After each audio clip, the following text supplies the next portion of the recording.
The first thing she knew was the jolt. A sudden, teeth-rattling stop that sent a spear of pain from her bare feet all the way to her ribs.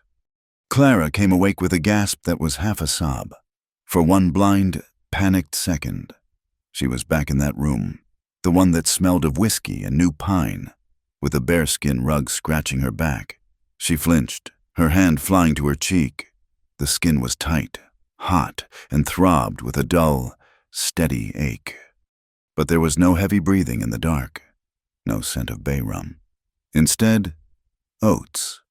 The dry, dusty smell of oats, the sharp tang of salt, and the oily canvas pressing against her face. She was in the wagon. She had made it. The memory of the last few hours was a dark, tearing blur. The cold parlor, the preacher, her uncle, his voice smooth as oiled wood, signing the paper that made her the property of Josiah Stone, the walk to his cabin, the heavy door, and then the change.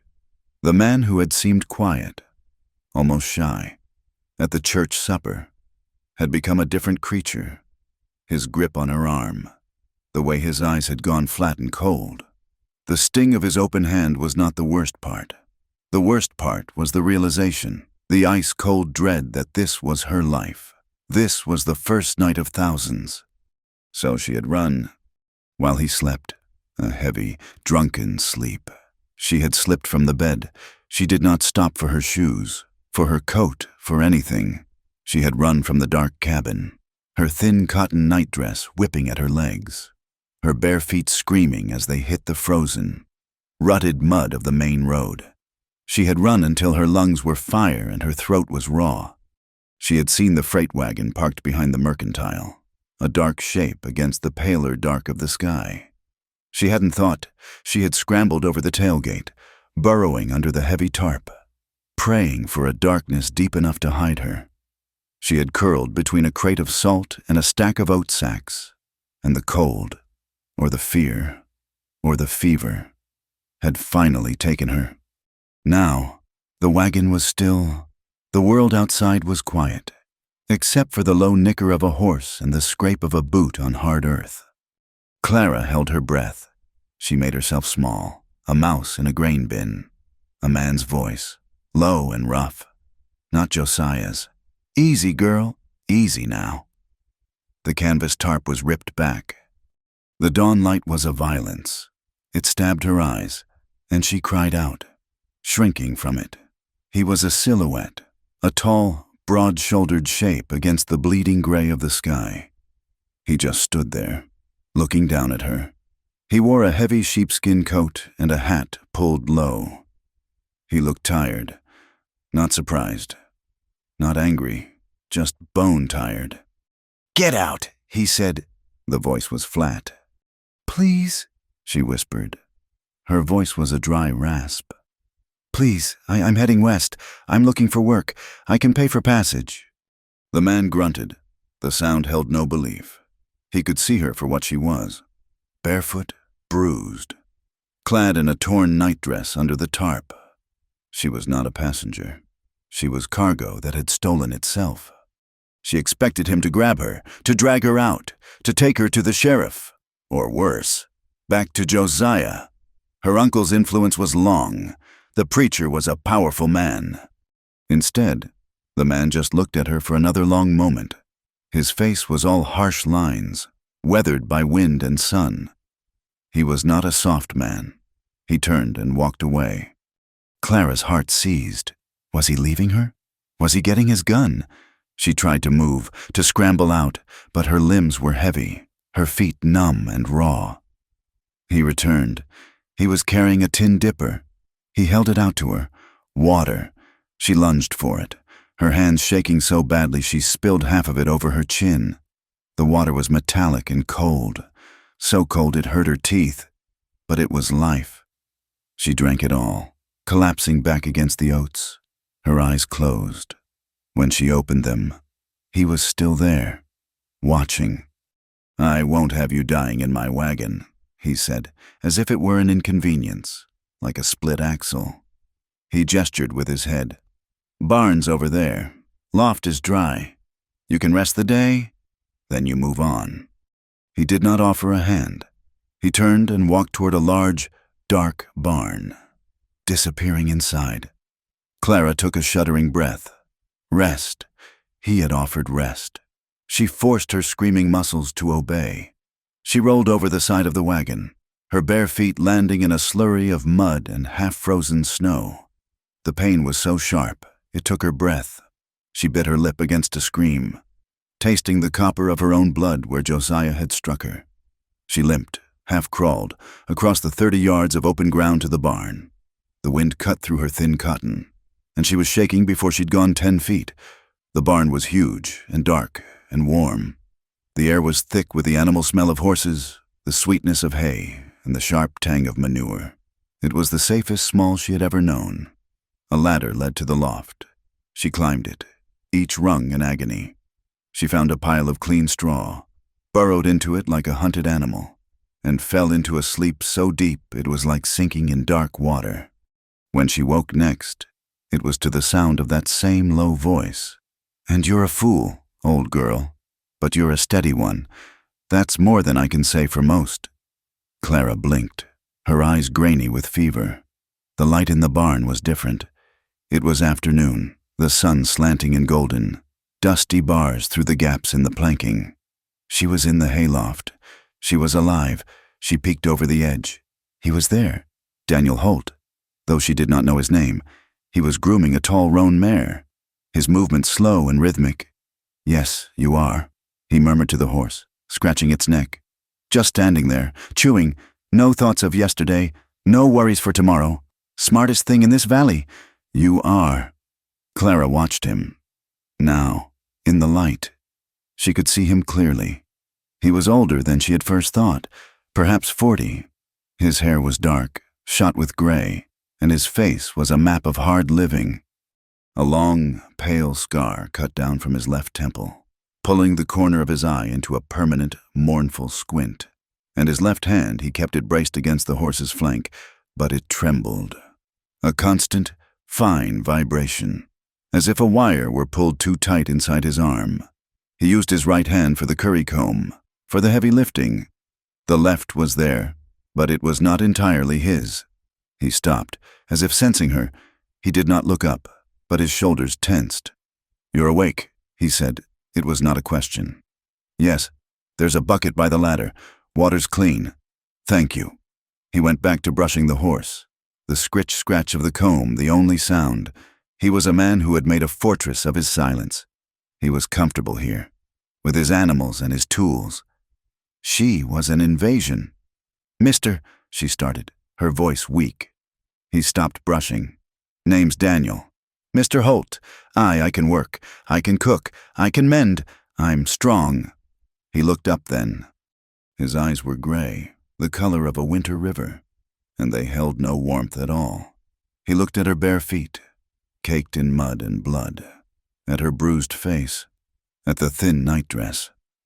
"You're not strong," he said, not unkindly. "You're half dead, and I'm not hiring." "I cannot go back," she whispered, the words tearing out of her. He looked at her, and his gaze was so steady it frightened her. He seemed to see everything, the lie about work, the running, the terror. He turned back to his horse. "That's not my concern. I'm hauling freight. I'm not running a mission house. Please!" He let out a long breath. The breath plumed in the cold air. He leaned his forehead against the horse's warm neck, as if for strength. He was remembering. The smell of smoke. It was not this sweet smell of hay and horse. It was the other smell. The acrid, choking smell of pine and cloth and hair. All burning. It was 3 winters ago. But it was right now. It was always right now. He had been in Cheyenne, arguing with a man about the price of seed, a stupid, prideful argument that had lasted 2 hours too long. He had ridden back slow, angry, rehearsing what he would say to his wife. Sarah. He had seen the glow 5 miles out. He had thought it was the moon, rising wrong. He had ridden his horse into the ground to get to it. The cabin was not a cabin. It was a mouth of fire, roaring into the night sky. He remembered screaming her name, and Eliza's. His girl, his little Eliza. He remembered the heat on his face. A solid thing, pushing him back. He had tried the door. The latch was not metal. It was a molten, glowing thing. He had put his left hand on it. He had woken up in the snow, his hand a ruin, his world ash. Since then, there was only the freight, the long, cold roads, the silence, the horses, who asked for nothing but oats and water, and never spoke of what was lost. Now this girl, she smelled of fever and fear. She was a piece of the world he had shut out, and he wanted her gone. He turned from the horse. "You'll leave in the morning. I'll give you food. I'm heading south. You're heading wherever you're heading, but not with me." Clara pulled her knees to her chest. "I will, in the morning. I promise. I will leave." He gave a short, sharp nod. "See that you do." He finished with the mare, hung the comb on a peg, and walked out of the barn, his shoulders set against the world. Clara stayed in the loft. She drank from the bucket, the water still clean and cold. She watched the light in the barn fade. The sun was setting. She must have dozed, because she woke to a sound, a low, rising moan. It was not an animal. It was the wind. She scrambled to the barn door and looked out. The world she had seen that afternoon, the wide, brown grasslands, the distant line of purple hills, was gone. In its place was a churning, solid wall of white. It was not just snow. It was the air itself, turned to ice and fury. A Wyoming blizzard, coming on not like a blanket, but like an avalanche. The wind did not howl. It screamed. The air was so cold it felt like breathing in broken glass. She stumbled back as the wind tore the heavy door from her hand and slammed it shut, plunging the barn into near-total darkness. She was trapped. An hour later, the door was wrenched open again. A blast of ice and snow roared in, and Daniel Holt pushed his way through, forcing the door closed against the storm. He was covered in snow. He carried a lantern, a small cast-iron pot, and 2 bowls. He did not look at her. He went to a cleared-out stall, where a small fire burned safely in a metal drum. He set the pot near it. "It's set in," he said, stating the obvious. "Could be 2 days. Could be a week." He ladled stew into the 2 bowls. It was thin, mostly potatoes and a little salted meat, but the steam rose from it in a cloud. He handed 1 bowl and a spoon up to her. "Eat." He sat on an upturned bucket, not near her, but near the fire, and began to eat. Clara crept down the ladder, her body stiff with cold. She sat on the straw, as far from him as she could while still being near the fire. They ate in silence. The only sounds were the shriek of the storm outside, the crackle of the fire, and the scrape of their spoons against tin. He finished first. He stared into the fire, his shaking hand braced on his knee. Clara watched him. His face, in the flickering orange light, was hard, but she had seen him with his horse. He had a loaf of hard bread. He took out a heavy skinning knife from his belt. His right hand, his good hand, was deft. He held the loaf against his chest and sawed off a thick, practical slice for himself. Then he cut another. He did not toss it to her. He stood, walked the few steps, and placed it on the edge of her empty bowl. A simple, decent gesture. It broke her. This scarred, silent man, who wanted nothing to do with her, had given her his water, his barn, his stew, and his bread. It was more kindness than she had known in months. Her eyes filled with tears, hot and stinging.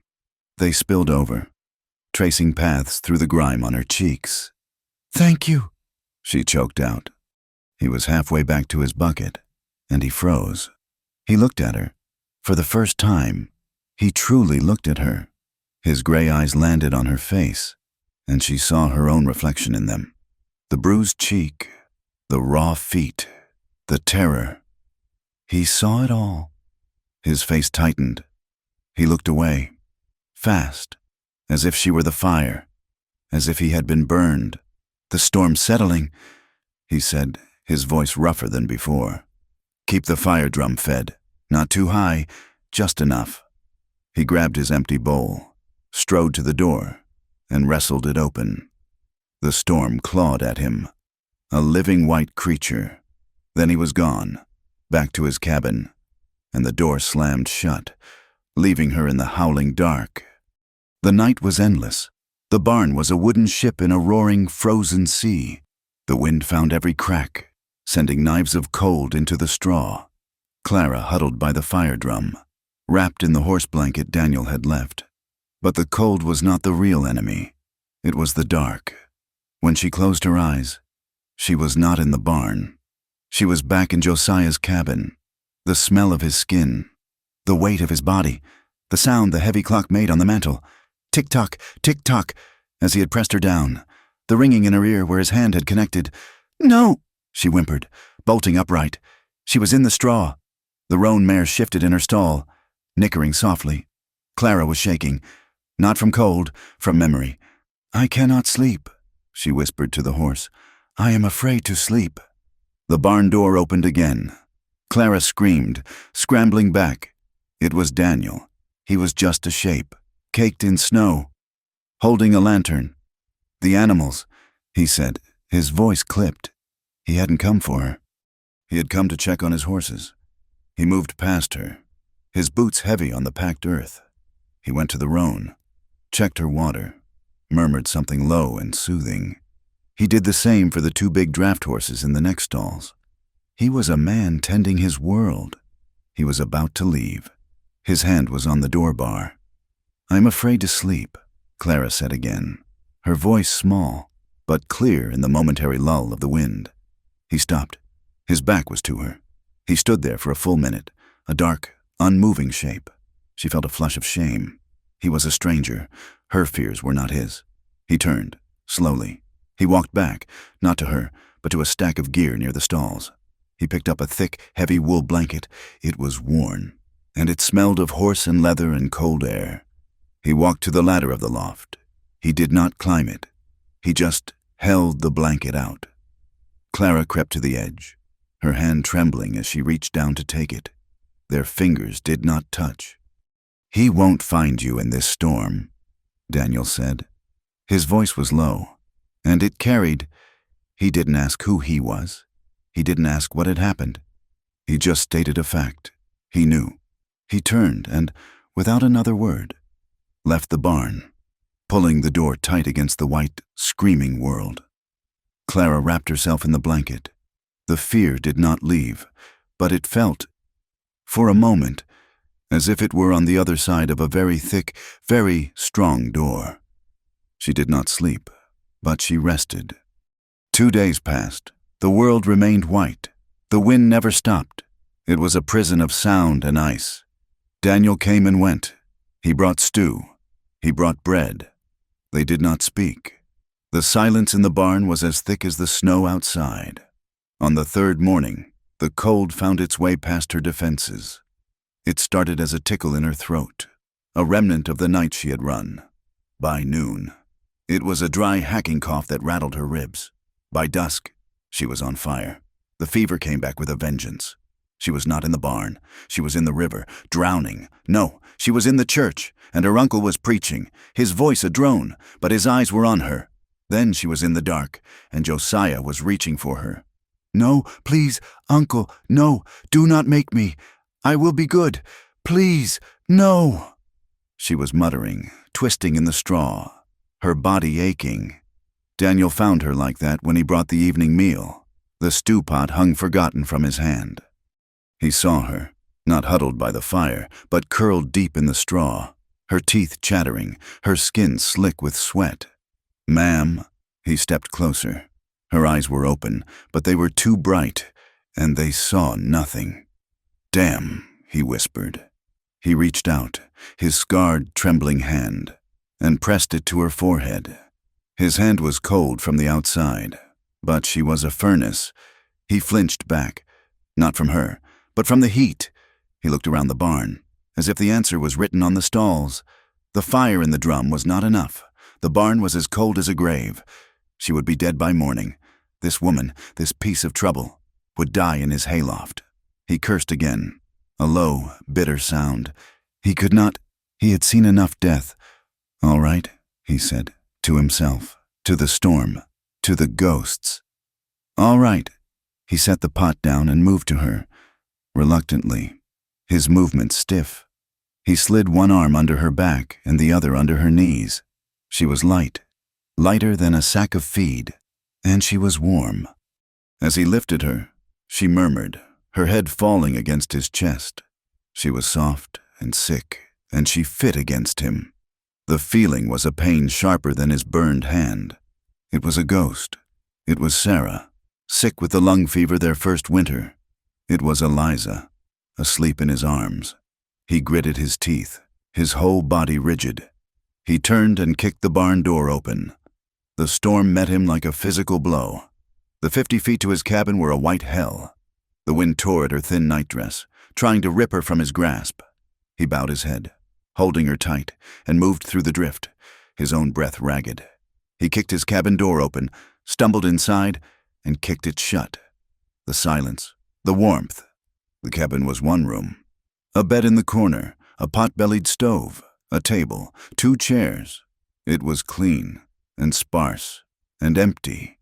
It was the room of a man who was just waiting. He did not put her in his bed. He carried her to the narrow cot he used himself, the one near the stove. He laid her down and pulled the rough blankets up to her chin. She shivered, her eyes still closed. Daniel stared at her. He had not brought a woman into this cabin since Sarah. He had broken his own law. "Damnation," he said, for the 3rd time. He stoked the fire, the stove roaring to life. He fetched a rag from a clean bucket, dipped it in the cold water, and laid it across her forehead. She sighed, a small, shuddering sound, and her body seemed to relax, just a little. The storm howled. The fire crackled. Daniel Holt did not sit in his chair. He did not lie on his bed. He took the hard, 3-legged stool from the corner, placed it by the stove where he could see her, and sat down. He sat up all night, his back to the wall, his good hand resting on his knee, his scarred hand clenched into a fist. He watched the fevered rise and fall of her breathing, and he was haunted. The firelight flickered on her bruised face. He saw her, and he saw Sarah, her face flushed with fever. He saw Eliza, her hair smelling of wood smoke. He saw the life he had lost, and the life he had saved, and he did not know which one was the worse pain. He closed his eyes, trapped by the storm, and waited for the dawn. Clara woke to the smell of wood smoke and boiled coffee. Her first thought was that she was in the wrong place. The ceiling was not the high, raftered peak of the barn, but a low, flat roof of split pine logs. The air was not sharp with hay and cold, but thick with a dry stove heat. She was on a cot, a rope-strung cot, with a thin mattress stuffed with corn husks that rustled when she moved. She was covered by 3 heavy wool blankets. She turned her head. The movement sent a dull, throbbing ache through her temples. Daniel Holt sat on a stool by the stove, his back to her. He was feeding small pieces of kindling into the iron door, his right hand deft, his left resting on his knee, the fingers trembling in the firelight. He seemed to be a part of the small, dark cabin, as fixed and silent as the iron stove itself. The memory of the fever was a dark, swirling fog, but she remembered the barn, the cold, the terror that she was dying in the straw. He had carried her. The thought sent a flush of heat to her face that had nothing to do with the fever. He had carried her from the barn, through the storm, into his home. "The fever broke," he said, without turning around. His voice was rough, as if he had not used it in days. "It's been 2 nights. Clara tried to speak, but her throat was raw. It came out as a dry cough. He stood, poured water from a bucket into a tin cup, and brought it to her. He did not look at her face. He held the cup out, his gaze fixed on the wall above her head. She struggled to sit up, her arms shaking. The blankets were impossibly heavy. He made an impatient sound, slid his good arm behind her back, and lifted her just enough to drink. His arm was solid, hard as an oak branch.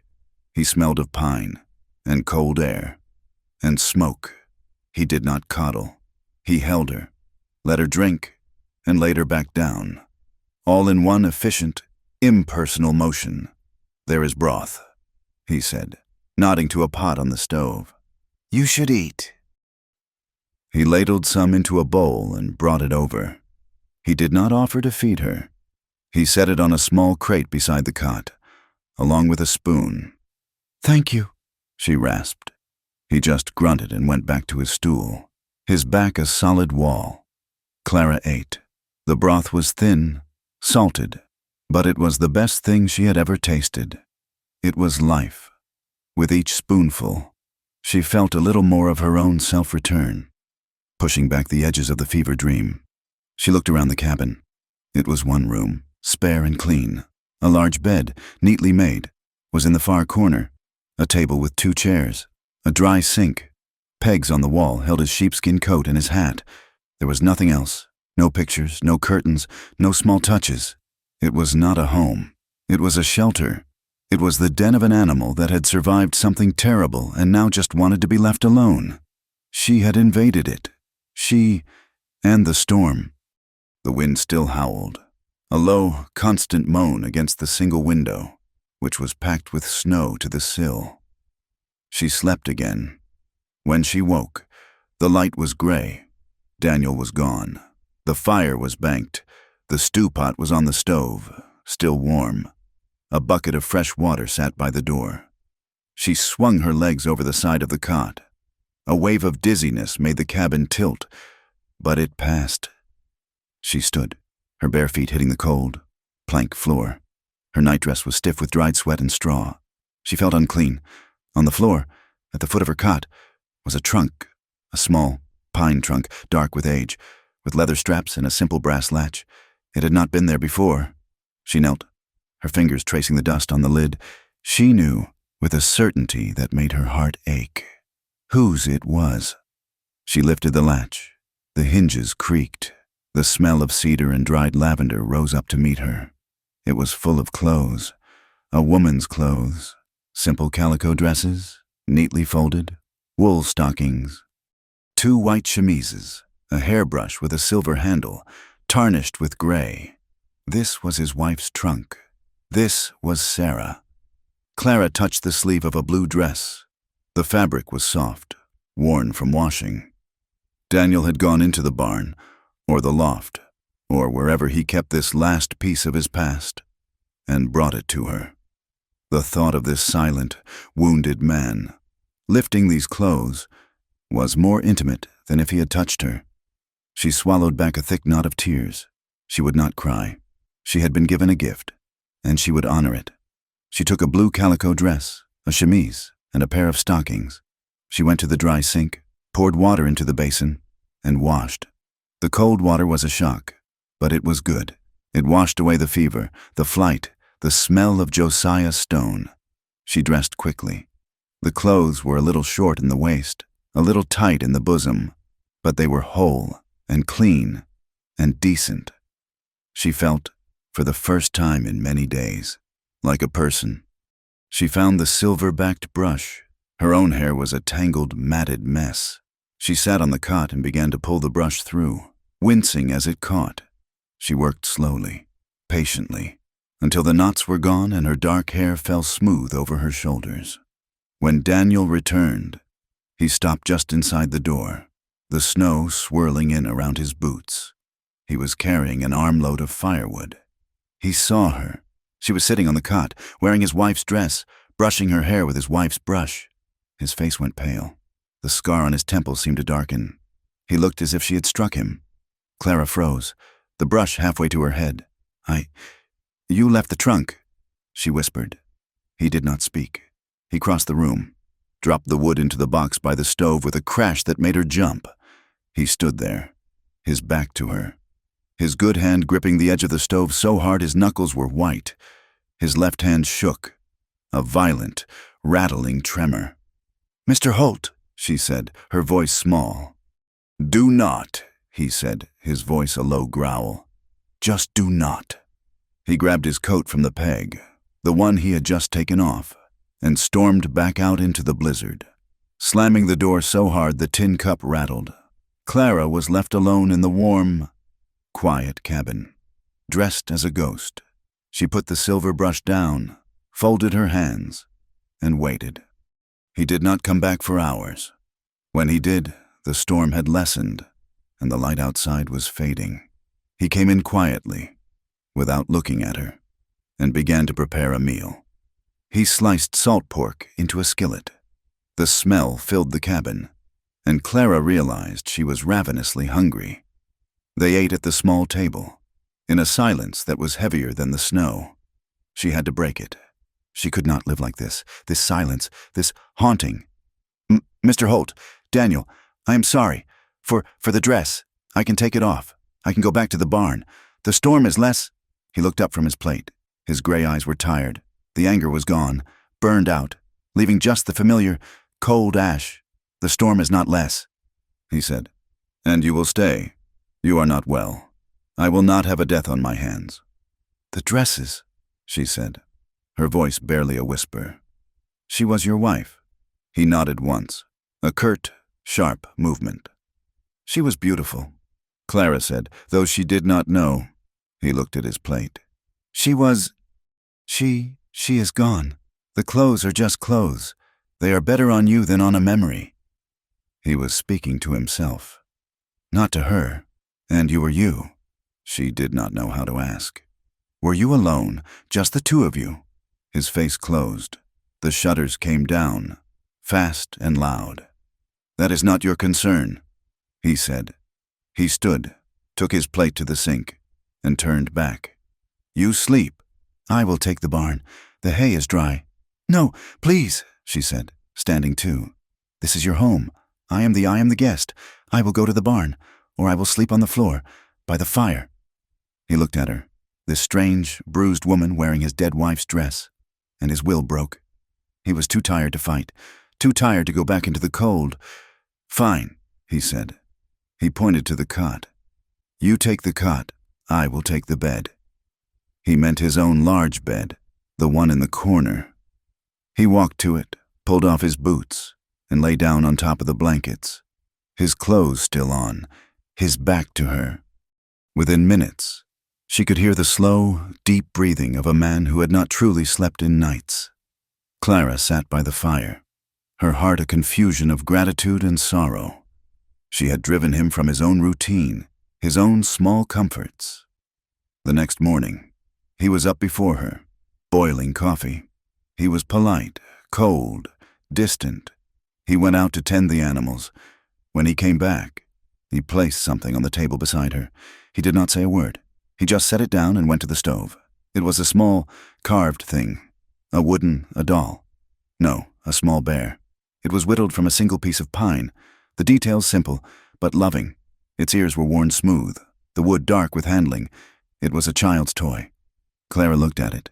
She looked at Daniel's broad, silent back. Oh, she whispered. The sound was so full of pain it made him flinch. Eliza, he said, his voice thick. Her name was Eliza. He had lost a wife and a daughter. Clara picked up the bear. She thought of the cold, empty cabin. The man who spoke only to his horses. She thought of his shaking hand. She understood, not all of it, but enough. That night, she told him her own story. They sat by the fire, the cabin dark except for the orange glow. My name is Clara, she said. Clara Jensen. He nodded, watching the flames. He was listening. The man I fled, his name is Josiah Stone, a widower, in Cheyenne. Your husband, Daniel said. No, she said, and the word was sharp. He was not truly. My uncle, he is a preacher. He raised me after my mother died. He is a good man, a respected man. But he needed things, a new roof for his church, a new organ. Daniel said nothing, but his good hand clenched on his knee. Josiah Stone is a wealthy man. He wanted a young wife. My uncle made the bargain. She looked down at her hands. I did not want it. I told him. He said it was God's will, that a woman's place was to obey. She took a breath. The wedding was small. In my uncle's parlor, after we went to Mr. Stone's house, he had been drinking. His eyes, they changed. He said he had paid a high price for me, and he meant to have his worth. Clara's voice was flat, her eyes dry. She was reciting a history that had happened to someone else. He did not wait. He was not gentle. His hand was heavy. He struck me before the night was even truly over, and he smiled, as if he had been wanting to. She finally looked at Daniel. His face was carved from stone, his eyes black hollows in the firelight. I waited until he slept. She whispered. And I ran. I did not take my shoes. I just ran. I saw your wagon.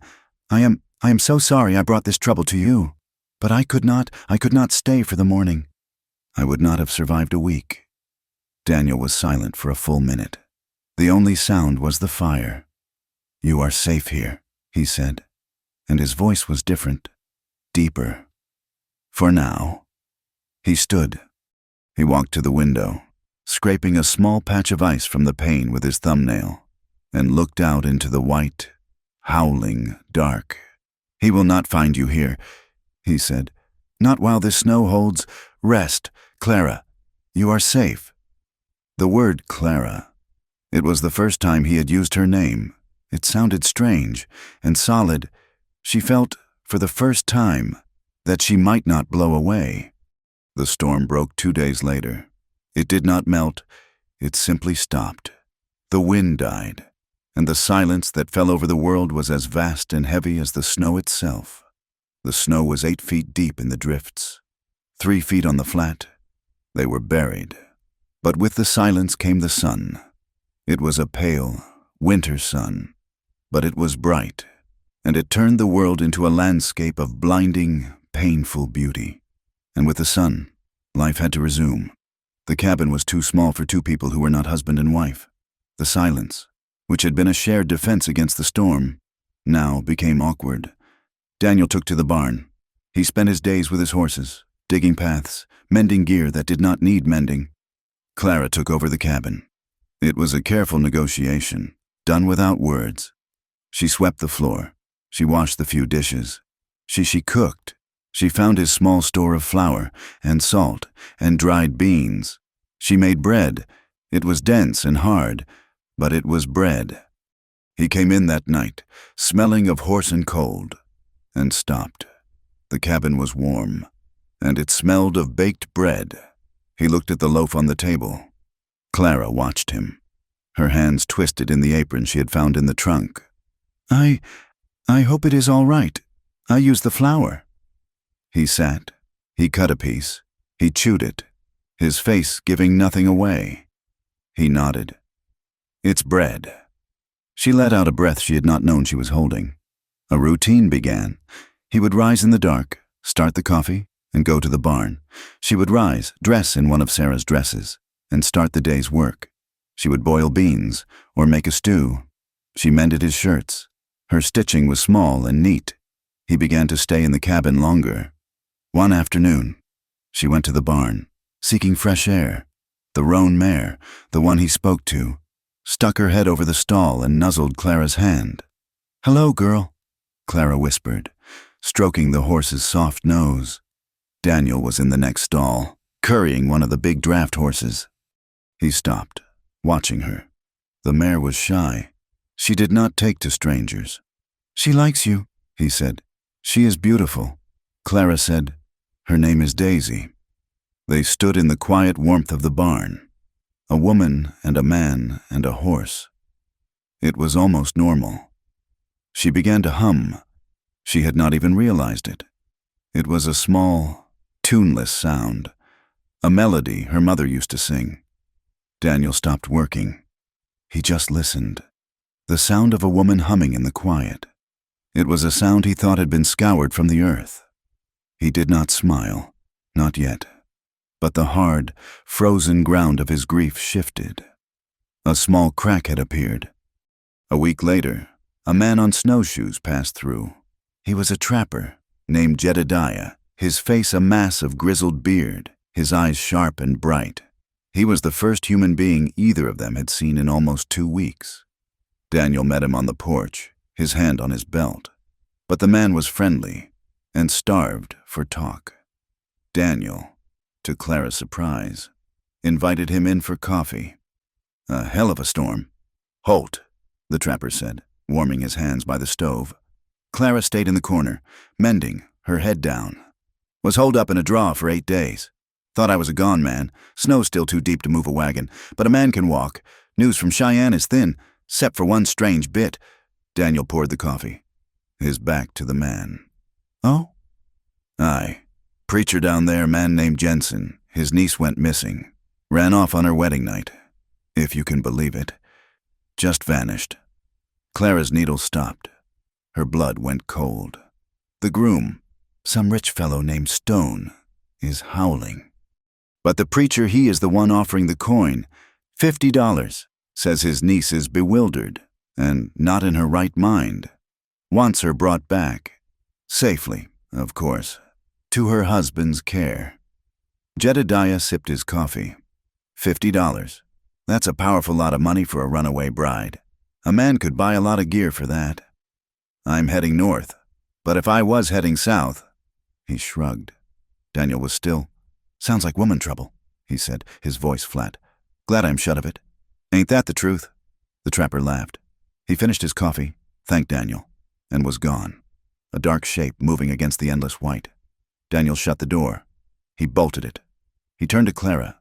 His face was hard. The brief thaw of the last few days gone, frozen over. Clara! She was on her feet. The mending clutched in her hand. He said $50. He did. That is more money than I have ever seen. It is. She came to him, her eyes wide with a new, fresh terror. The terror of the storm was gone. This was the terror of men. Daniel. He will send men. He will not stop. Josiah will not stop. He will find me. He might, Daniel said. He was not a man to lie. You will not. She could not say it. She could not ask him to turn down $50. It was a fortune. It could buy him a new wagon, new horses. You will not send me back, she whispered. And it was not a question. It was a prayer. Please, Daniel. He will end me. If not my body, then all of me. Please. He looked at her pale face, her trembling hands. She was wearing his wife's blue dress. He wanted her gone. He wanted this trouble gone.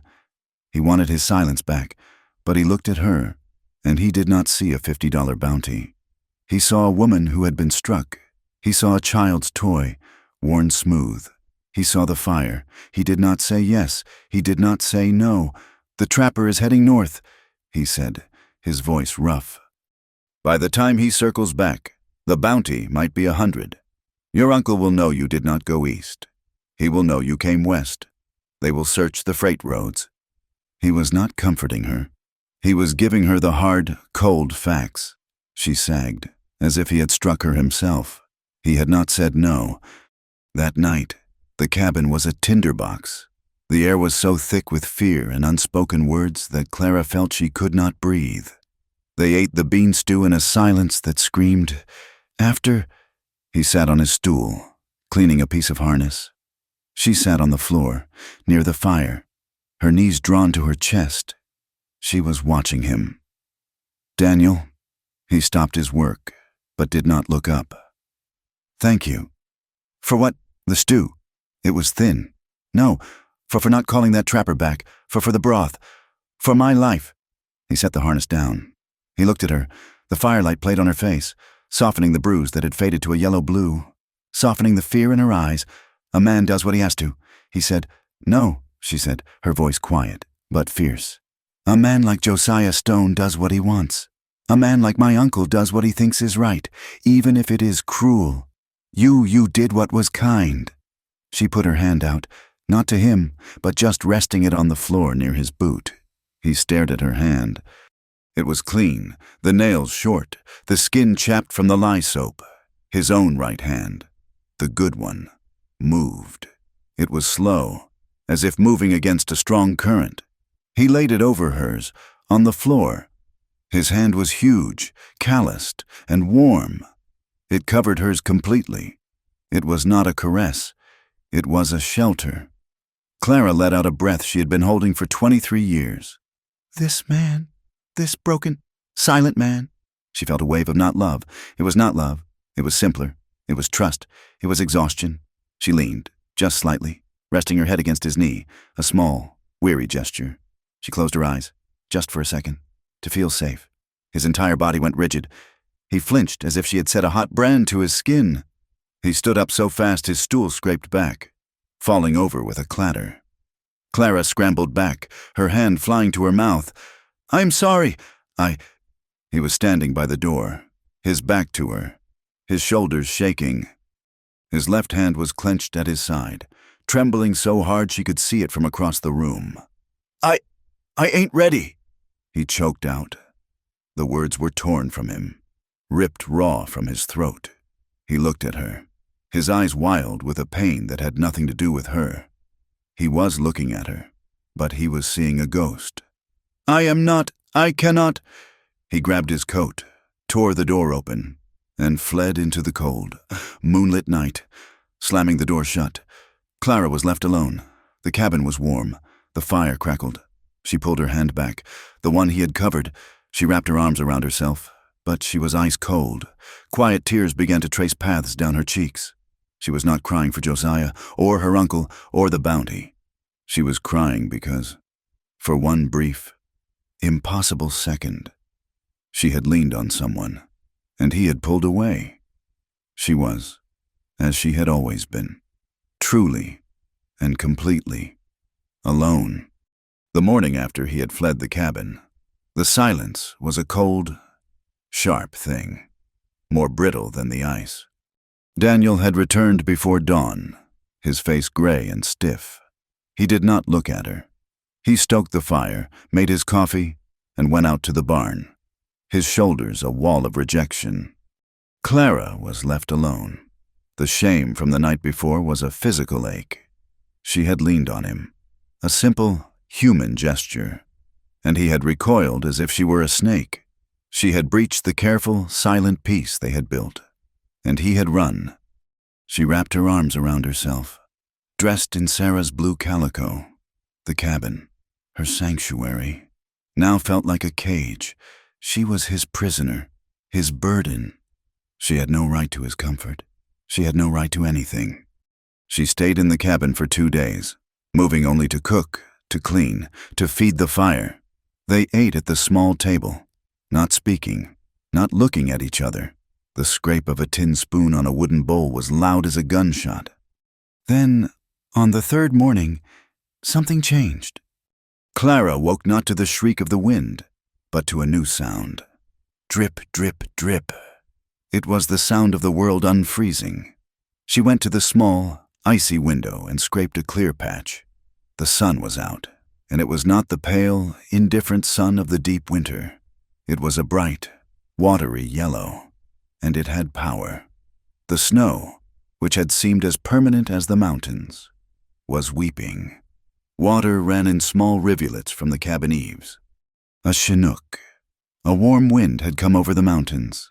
The heavy, oppressive white that had buried them was finally, blessedly, breaking. She pulled on a pair of Sarah's old boots, too large but dry, and stepped outside. The air was soft, almost warm, and it smelled of wet pine and damp earth. The snow was no longer a solid thing, but a vast, rotting slush. Mud, deep and black, was showing through in patches.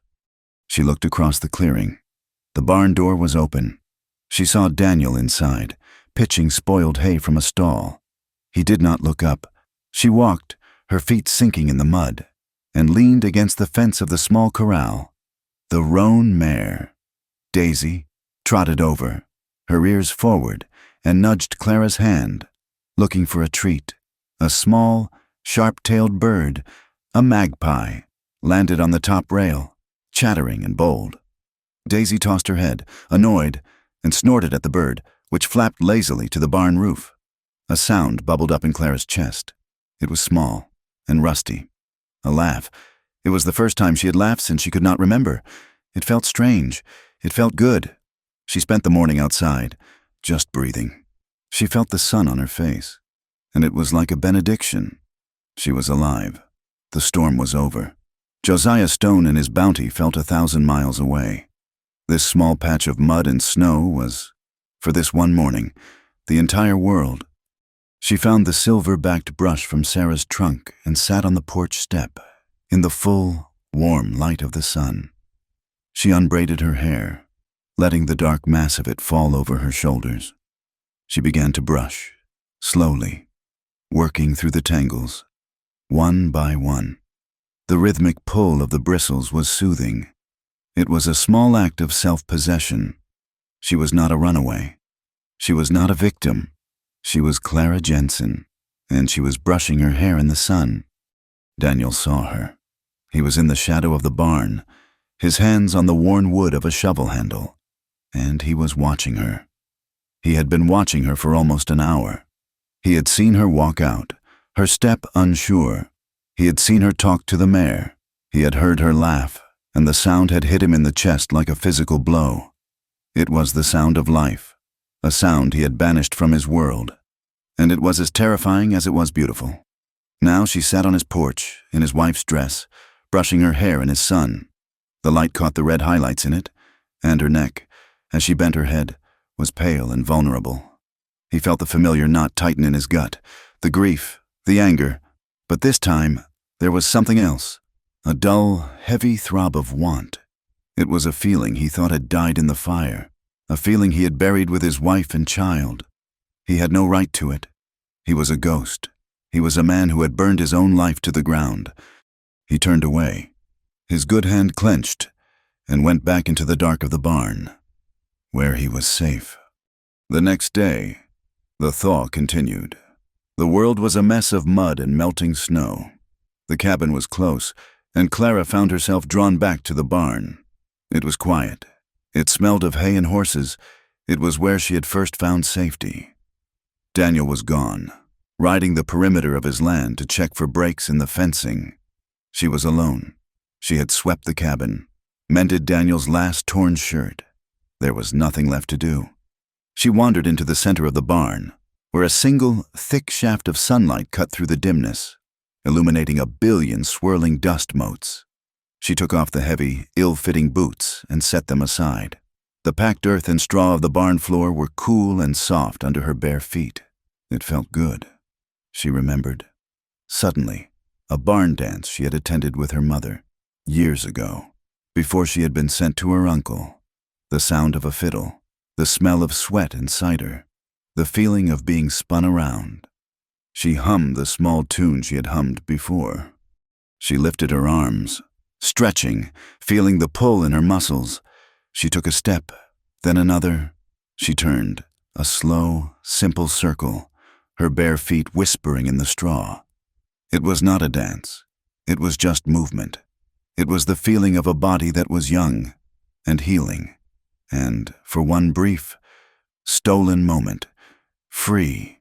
She twirled again, her eyes closed, a small, genuine smile on her face.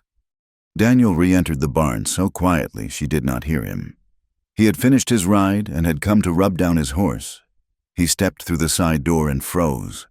She was there, in the middle of his barn. She was dancing. Her hair was loose, unbound. She was wearing the blue calico, and her feet were bare. She was turning in the column of light, her face tilted up to the warmth, her eyes closed. She was beautiful. Not like Sarah, who had been fair and sturdy. Clara was dark and thin, and had a strength in her that looked like it had been forged in a fire. She was all sharp angles and hidden softness. He watched her. He did not speak, did not move. He just watched. He was not watching a runaway. He was not watching his wife's ghost.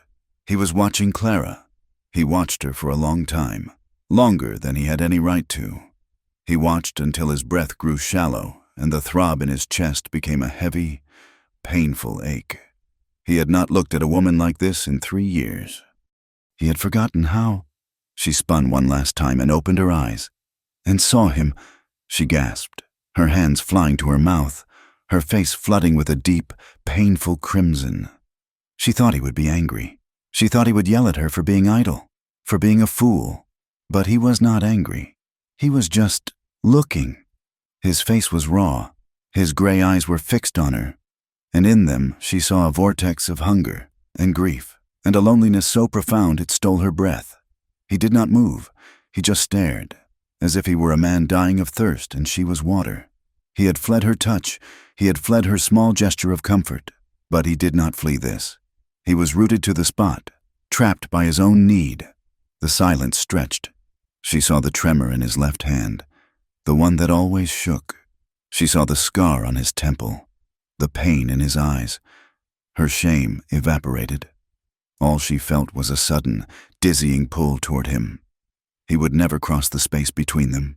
His guilt was a chain holding him fast. She had to. She took one step, her bare feet silent in the straw. Then another. She did not stop until she was standing directly in front of him. So close she could feel the heat radiating from his body. So close she could smell the cold air and leather on his coat. He was trembling. Not just his hand, his whole body. She looked at his left hand, the one that shook, the one he always tried to hide, the one that was ruined. Slowly, she reached out and took it. His skin was rough, the knuckles scarred. She lifted his shaking hand and placed it on her waist. Daniel sucked in a breath as if she had stabbed him. Her waist was so small. She was warm. She was real. He could feel her breathing. He should have pulled away. He should have run. But he let it stay, his damaged hand resting on her body. She was not repulsed. She was not afraid. She was holding it, holding him. She looked up at his face. He was staring down at her, his lips parted, his eyes full of a terrible, broken light. She rose up on her toes, leaned in, and pressed her mouth to his. It was a soft, hesitant kiss. It was not a demand. It was a question. It was a thank you. It was an answer. For one single, heart-stopping second. He did not move. Then he flinched. It was a violent, full-body rejection. He ripped his hand from her waist as if her skin had burned him. He stumbled back, his good hand coming up as if to ward her off. "No," he whispered, his voice cracking. "Daniel," she started, her heart sinking. "You do not," he said, and his voice was a low, agonized growl. "You do not want me, Clara. You think you do, but you do not want me. You want to forget. You want a man, any man, to erase the other one." His words were stones. They hit her, one by one. You are running," he panted, his eyes wild. "And I am what is here. But I am not. He could not finish. He could not tell her what he was. A walking corpse, a murderer. Clara stared at him. The color drained from her face, leaving it pale and stark. He had not just rejected her. He had shamed her. He had accused her of the lowest, basest thing, of using his kindness, of using him, as a tool to fix herself. He had taken her brave, foolish gesture and twisted it into something ugly. Her eyes filled with hot, sudden tears. "I am sorry," she whispered, her voice thick with a humiliation so deep it choked her. I was wrong." She turned and fled. She ran from the barn, grabbing her boots as she went, and did not stop until she was back in the cabin. The door bolted fast. She threw herself on the cot, the one he had given her, and she wept. She wept for her own stupidity, for her own foolish, desperate heart. Daniel stood in the barn, shaking. The place where her lips had touched his burned. The place where his hand had rested on her waist was ice. He had hurt her. He had seen the look in her eyes as his words landed. He had taken her simple, kind gesture and thrown it back in her face. Because he was a coward. He was terrified. She was life. She was warmth. And everything he touched, he destroyed. He looked at his hands, his right, his good hand, his left, his ruined one. A sudden, blind rage filled him, a rage at himself, at his weakness, at the memory of her kiss. He turned, strode out of the barn, past the cabin, and up the ridge that overlooked his property. There was a stand of dead pine there, trees he had been meaning to clear for firewood. He grabbed the axe. He began to chop. He swung the axe not with skill, but with fury. Each thud of the blade into the hard. Dead wood was a penance. You do not want me. Thud. You want to forget. Thud. He was a monster. A man who had run from a woman's kindness. A man who had failed his wife. Who had killed his daughter. Thud. Thud. Thud. He chopped for hours. He did not stop for water. He did not stop when the sun beat down on his back. He did not stop when the skin on his good hand began to blister. He did not stop when the blisters broke, and the raw skin beneath began to weep. He chopped until the sun set, until his arms were lead, until his lungs were fire, and until his right hand was a sticky, crimson mess. The physical pain was a mercy. It was a loud, sharp noise that drowned out the quiet, agonizing voice in his head. He left the axe buried in a log. He stumbled back down the ridge, the world tilting. He did not go to the cabin. He could not face her. He could not look at her, not after what he had said. He went to the barn, his sanctuary. He went to the darkest stall, where he kept a small, hidden store, a jug of corn whiskey, saved for the nights when the memories were too loud. He sat in the straw, his back against the rough wood, and he drank. He drank to kill the man who had kissed her. He drank to kill the man who had hurt her. He drank to kill the man who had lit the match. Clara waited in the cabin. The sun went down. The cabin grew dark. He did not come. She built up the fire. She made a pot of stew. He did not come. The hours ticked by. 8 o'clock, 9. A new fear began to creep in. A cold, practical fear.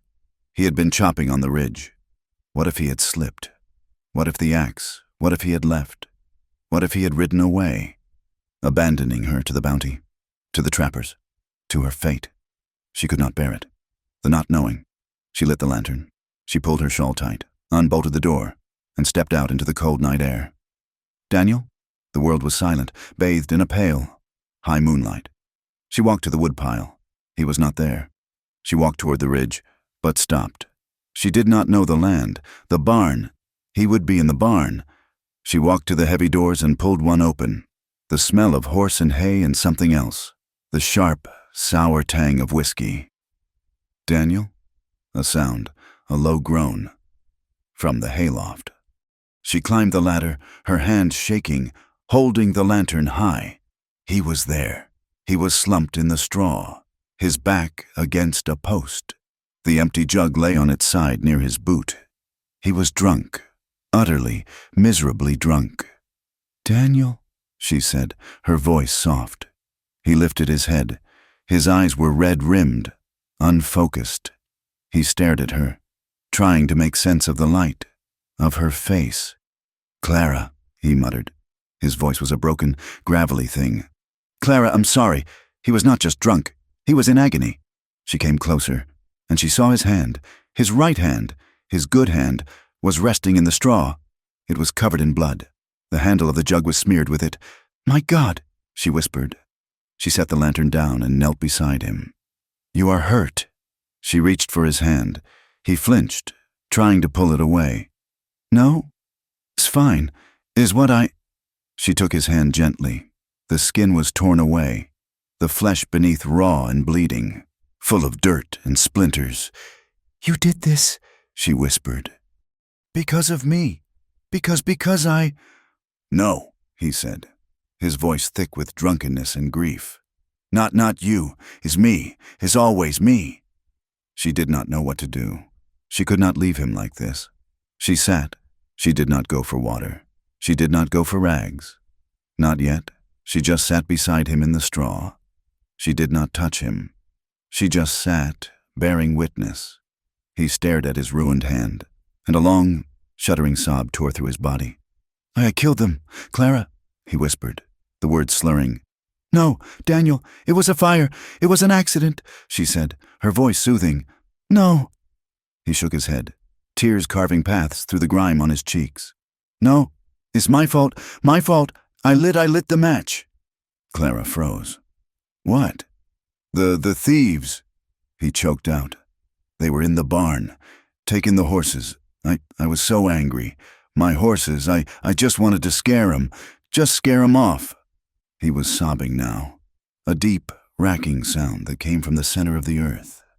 I grabbed a torch from the fire, ran out, shouted. I threw it at them, just to scare 'em. The wind, God, the wind, it took the torch. It hit the cabin. The roof, the dry pine."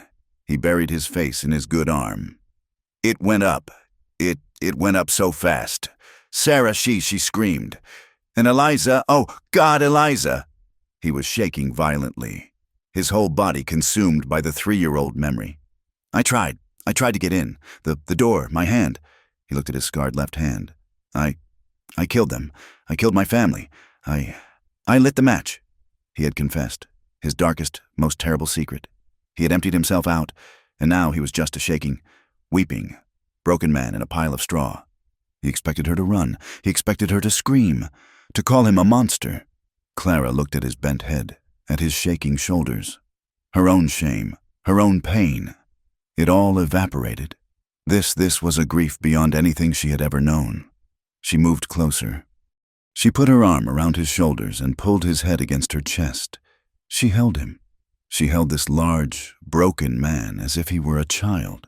He stiffened, his body rigid with shock, but she did not let go. She held him tighter. He stopped fighting and he just broke. He wept into her dress, his hands clenched, his body shaking. "Don't stop," she whispered, her own voice thick with tears. She stroked his hair, his head still buried against her. "It's all right. Don't stop," he was muttering, his words muffled. I'm so sorry. I'm not ready." "Shh," she said. "I know. I'm not ready to wake up." She did not know why she said it. The words just came.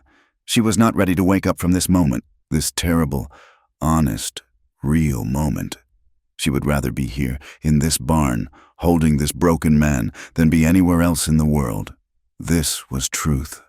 He quieted, his sobs turning to shudders. He lifted his head. His face was a ruin. He looked at her, his eyes full of a pain so deep she felt she was falling into it. "Clara," he whispered. He kissed her. It was not the flinch from the afternoon. It was not a rejection. It was a desperate, drowning plea. His lips were chapped, and they tasted of whiskey and salt. He kissed her like a man lost in a dream, a man who had not felt a human touch in 1,000 years and was terrified it would vanish. And she kissed him back. He moved, his good hand coming up to her face, his bloody, blistered hand touching her arm. He was clumsy and shaking and desperate, but he was gentle.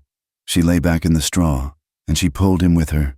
It was not a fire, it was not a dance, it was something slow and tender and full of a desperate, aching need. It was two broken people, lost in a storm, clinging to each other as the only solid thing in a world that had tried to tear them apart. It was clumsy, and it was real. She held his face between her hands, and he held her as if she was the only thing keeping him from falling. She did not know if it was forgiveness, or comfort, or just a profound, human loneliness. She did not care. In the straw, in the cold, with the smell of horses and whiskey, they found a small, quiet moment of grace. When Daniel woke, the light was gray and sharp. His head felt as if it had been split open with one of his own axes. His mouth was full of cotton. His right hand was a single, throbbing beacon of agony. He was in the hayloft. He was covered in straw. And he was alone. He sat up, a groan tearing from his throat. The movement sent the world spinning. "Clara," his voice was a dry croak.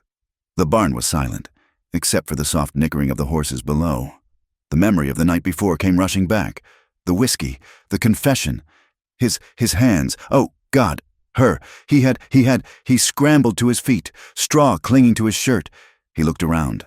She was gone. The lantern was gone. Her shawl was gone. He stumbled down the ladder, his legs unsteady. "Clara!" He ran, his boots clumsy, across the mud to the cabin. He threw the door open. The cabin was empty. The fire in the stove was dead cold. Ash, the blue calico dress, the one she had worn, was folded neatly on the cot. The small, carved wooden bear was sitting on top of it. She had taken nothing. She had left his wife's things, and his daughter's memory. She was gone. He ran out onto the porch. He saw them. Then, footprints in the new mud, heading away from the cabin, heading toward the river, toward the town. He had done it. He had finally done it. He had told her his deepest, most monstrous secret. He had shown her the monster he was, and she had run, just like she had run from Josiah Stone. He had taken her in, and he had broken her, just as he had broken everything else.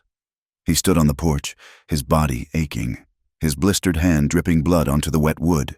He was, once again, and this time forever, alone, for a long moment. Daniel Holt stood on the porch, a statue of ash and regret. The cold mud soaked through his stockinged feet. The bloody, ruined flesh of his right hand throbbed in time with the splitting ache in his head. She was gone. The empty cabin behind him was not a shelter. It was a tomb.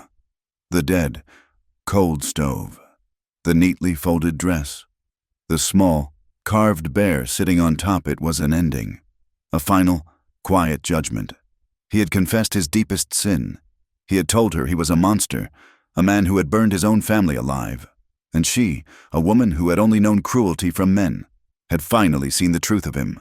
And she had run, the sight of her footprints in the mud, heading toward the river, toward the town, toward anywhere but him, broke the last thread of his composure. It was not grief.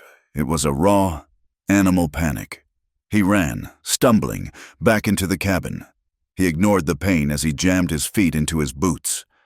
He found a relatively clean rag and wrapped his bleeding hand, his fingers clumsy, his left hand shaking so badly he could barely tie the knot.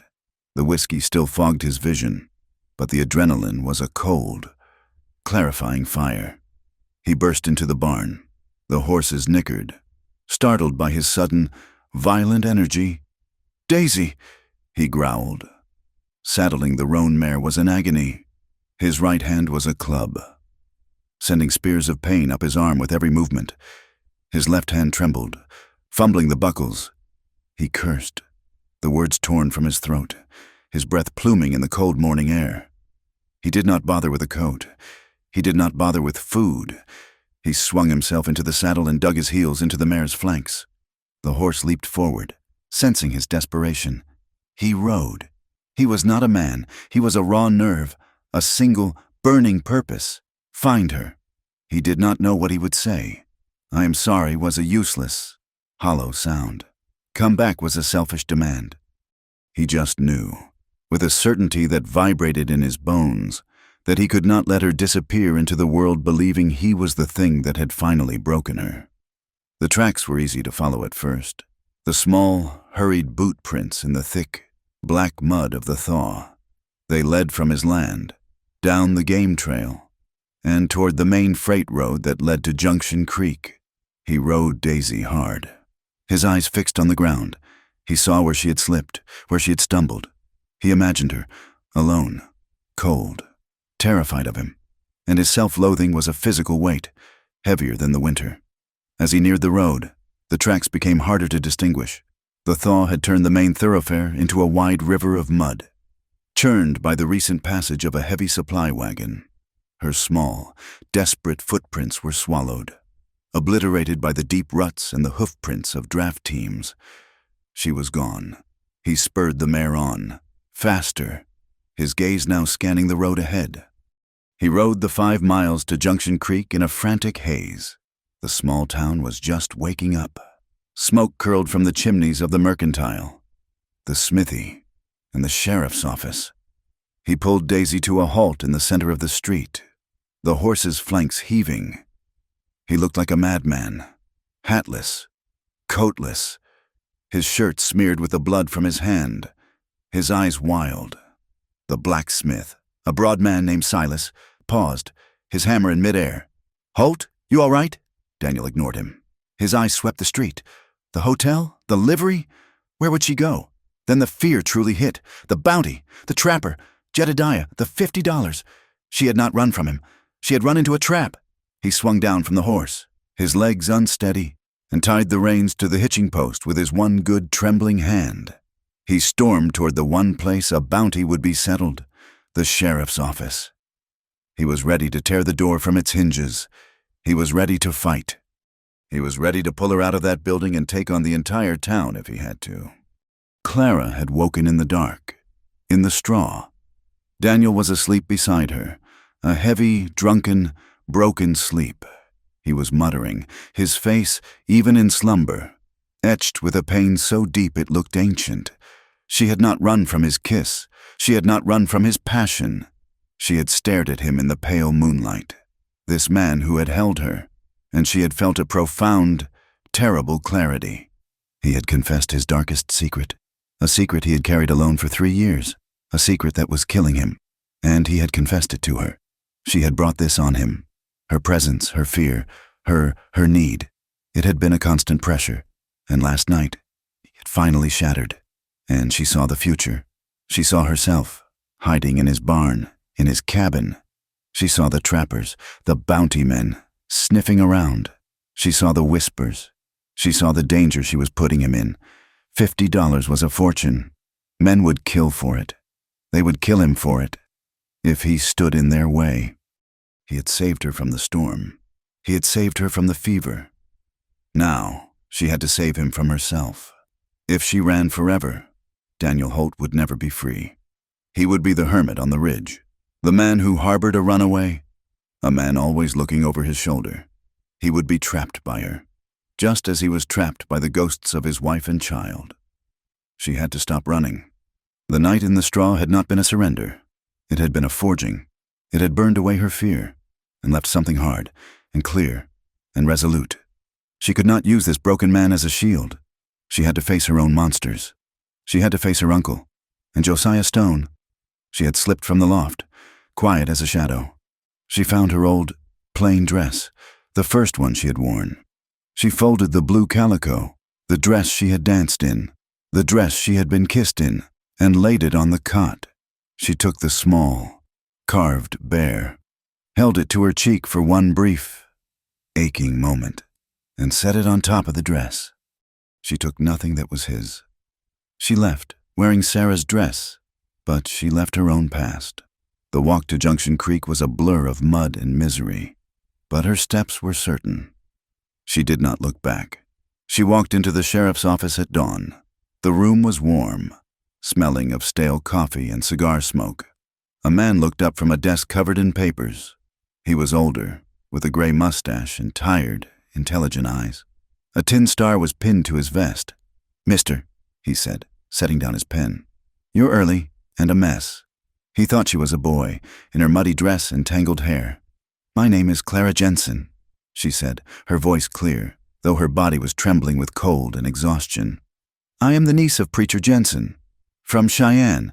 I believe there is a bounty for my return." Sheriff Eli Potter stared at her. He had seen a lot. He had not seen this. He stood up, slowly. "Ma'am, I am turning myself in," she said. He was quiet for a long time, just looking at her. He saw the faded bruise on her cheek. He saw the raw terror in her eyes, warring with a resolve that was as hard as iron. "Well, hell," he said, not as a curse, but as a prayer.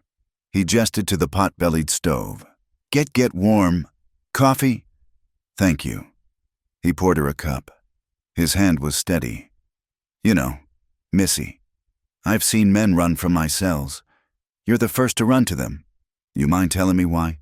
"I am done running, Sheriff," she said, wrapping her cold hands around the hot tin cup. He nodded, his eyes sad. "I know your uncle, and I know of Josiah Stone, powerful man." He looked at her, his gaze sharp. Are you sure you want to go back to them?" "I am not going back to them," Clara said.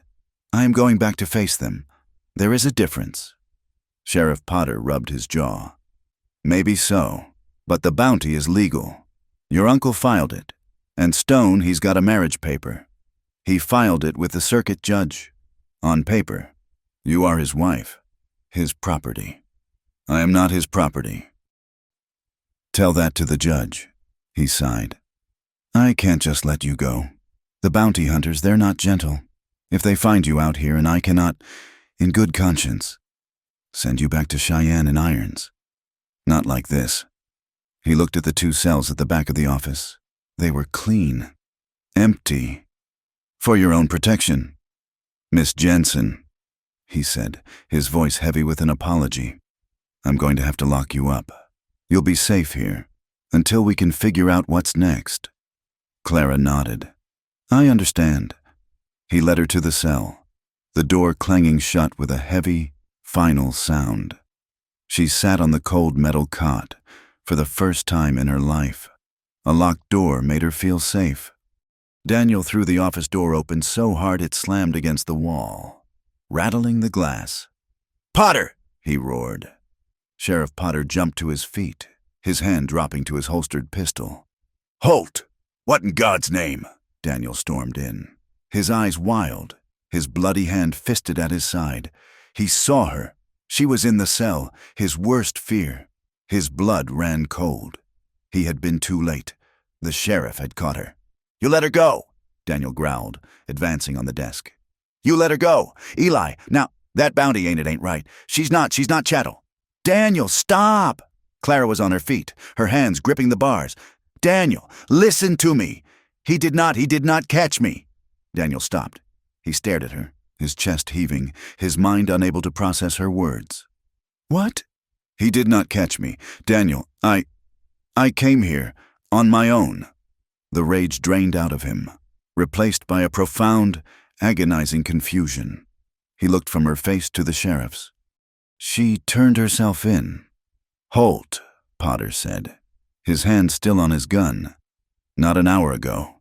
Now, you calm yourself down, or I'll put you in the cell next to her. You look like you're one step from killing someone." Daniel's voice failed. He looked at Clara. "Why?" he whispered. The word was full of the whiskey, the confession, the fear. "Clara, why? Was it last night? What I told you? Did I frighten you that much?" He still believed she had run from him. Clara saw it in his eyes, the self-hatred, the shame, the belief that he was a monster. "No," she said, her voice fierce, her hands tight on the bars. "Daniel, listen to me." He looked at her, and the frantic energy in him finally stilled. He listened. "I did not run from you," she said, her voice low and desperate. I ran for you.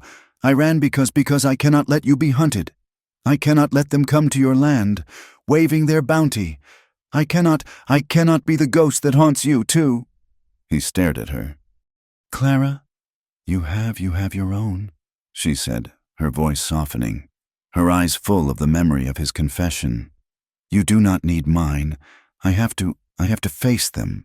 My uncle, Josiah Stone. It is the only way this ends. For both of us." Sheriff Potter cleared his throat, his face a mixture of pity and discomfort. This is a private matter.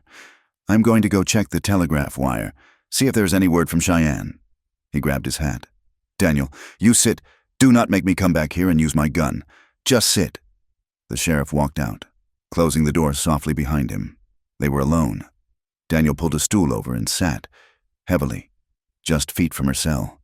He looked at his hands, his bandaged, bloody right hand, his scarred, shaking left. "Clara," he said, his voice thick. You cannot go back. You do not know that man. Stone, I know what he is," Clara said, "but he is not the one I am afraid of." Daniel looked up. It is not just the marriage. Daniel, it is my uncle. It is why he sold me." She took a deep breath, the air in the jailhouse cold and stale. He raised me, after my mother passed. He was a man of God. He told me I was wicked, that my soul was a dark, sinful place, that I had my mother's weakness. Daniel watched her, his face stone.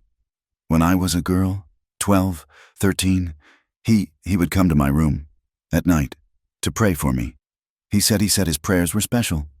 She was not looking at him. She was looking at the cold stone floor, back into a past she had never spoken of. He would touch me. He said it was to purify me, to cast out the sin. He used his hands and his Bible, and he said if I ever told anyone that my soul would be lost, that I would be damned. Daniel Holt stopped breathing. The tremor in his left hand ceased. His entire body went rigid, as if it had been turned to ice. He did this for years, she whispered, the tears finally coming, hot and fast. Until I was old enough to be noticed, to be a problem. He could not keep purifying me. He had to get rid of me. Josiah Stone wanted a young wife, and he knew. I know he knew. It was part of the bargain. My uncle gave him me, and Stone kept his secret. She finally looked up, her face wet with tears, her eyes blazing. So you see, she said, her voice a raw whisper, I cannot run. If I run, my uncle, he wins. He keeps his church, he keeps his power, and I stay that terrified girl in the dark. I would rather face them. I would rather stand in a courtroom and tell the truth than stay hidden forever. I will not let him win. Daniel was shaking. It was not the whiskey. It was not the withdrawal. It was a rage so profound, so cold, so deep. It was a new thing in his blood. It was a killing rage. He thought of his own daughter, Eliza. He thought of this woman, this child, and the man who had used God as a shield. He wanted to ride to Cheyenne. He wanted to find that preacher. He wanted to use his one good hand and his one ruined hand. And he stood, the stool crashing over behind him. He walked to the cell bars, and his whole body was a single, coiled wire. Clara flinched for a second, seeing the violence in his face, but he did not touch the bars. He just stared at her, his gray eyes burning. He saw her. He saw the child she had been. He saw the woman she had become. He told me, he said I was braver than any man. He whispered. What? My wife, Sarah. She said that about me. Once. She was wrong. He looked at Clara, and his rage was still there. But beneath it was a profound, staggering awe. You are the bravest person I have ever known. He reached, slowly, through the bars. He did not touch her face. He did not touch her body. He just took her hand. His bloody, bandaged hand closed around hers. Then we'll do it together, he said. The words were a vow. They were a promise. When Sheriff Potter returned, he found them like that. Daniel standing, his hand through the bars, holding hers. The rage was gone from his face, replaced by a granite certainty. He's not a preacher, Daniel said, his voice low and cold. He's something else, and she is not his property. Sheriff Potter sighed. He had seen this coming. Daniel, the law in Cheyenne. Then the law is wrong. Daniel said, we need a lawyer. There is Mr. Abernathy, Potter said, rubbing his mustache. Above the mercantile. He's young, he's smart, and he does not care for the established church. But, Daniel, this is going to be ugly. This is going to dig up snakes you did not even know were there. She is not going back as a prisoner, Daniel said. What is the bail? It is not bail, Daniel. It is a bounty. It is retrieval of a property. How much? Daniel's voice was flat. $50, paid to the bounty agent, who is, in this case, her uncle. I'll pay it, Daniel said. Clara gasped. Daniel, no, that is... It's just money, Daniel said, his eyes not leaving the sheriff's. I'll pay it, and then she is free. It's not that simple. The sheriff argued. Paying it means you accept the claim. Then what do we do, Eli? Daniel demanded. We file a petition. Mr. Abernathy is the man to see. I will release her into your custody. Holt, as a material witness in a potential whatever this is. But you are responsible. She runs. I am arresting you. She is not running, Daniel said. The sheriff unlocked the cell. The door swung open. Clara stepped out. She looked at Daniel, her eyes full of a new, uncertain light. He just held out his good arm. She took it. They walked out of the sheriff's office and into the muddy street. The sun was up. People were watching. The mercantile owner, the blacksmith's wife. Whispers followed them. That's Holt, the hermit. That's the woman. The runaway preacher Jensen's niece Clara kept her head high. Daniel's hand rested on the small of her back. He was not a hermit. He was a shield. They went to the lawyer's office, a small, dusty room above the mercantile. Mr. Abernathy was a thin young man with sharp eyes and an ambitious set to his jaw. He listened. He listened to the entire story, the wedding night, the preacher, the childhood. He listened without interruption. His fingers steepled. When she was done, the room was silent. Abernathy let out a long, slow breath. "Miss Jensen, this is a profound and terrible accusation." "It is the truth," Clara said. "I believe you," Abernathy said. "But a judge will see it as your word against a pillar of the community. This will not be a trial about a forced marriage. This will be a trial about your character, about his character. They will try to destroy you. They have already tried," Clara said. Abernathy nodded, a small, grim smile on his face. "Good. Then you know what to expect." He pulled a sheet of paper toward him. "I will file a petition to have the marriage annulled on the grounds of coercion and fraud. And I will file a formal complaint against Preacher Jensen." He looked up. "But Sheriff Potter is right. The marriage was filed in Cheyenne. The jurisdiction is there. We will have to go back." He paused. Judge Harlan, he is a hard man, but a fair one. He has agreed to a hearing next week in Cheyenne." Cheyenne. The word hung in the air. The place of her abuse. Her shame. Clara looked at Daniel. His face was set. He was not afraid. "When do we leave?" Daniel asked. The journey back to the ranch was a quiet agony. Daniel had said nothing when she met him at the sheriff's office door, his eyes raw with his confession and the morning after of the whiskey. He had simply taken the reins of his mare, helped Clara up behind him, and ridden them back to his land. The silence was thick, not with the anger of the previous days, but with the weight of everything said and everything done.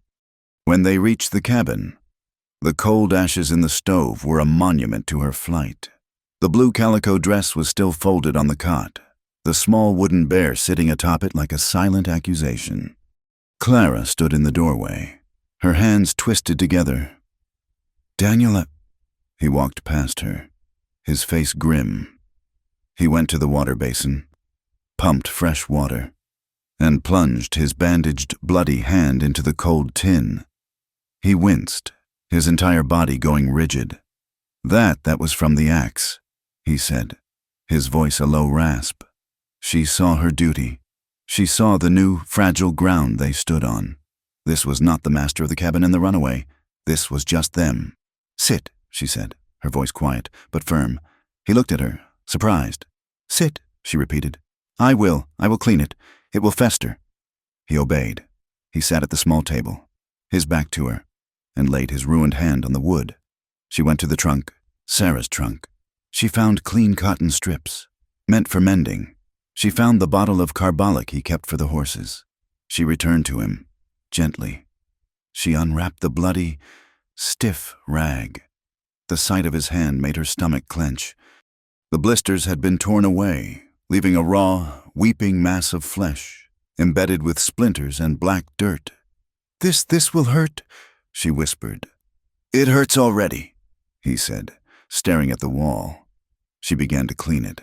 Her touch was as light as she could make it, but he hissed, his left hand gripping his knee so hard it shook.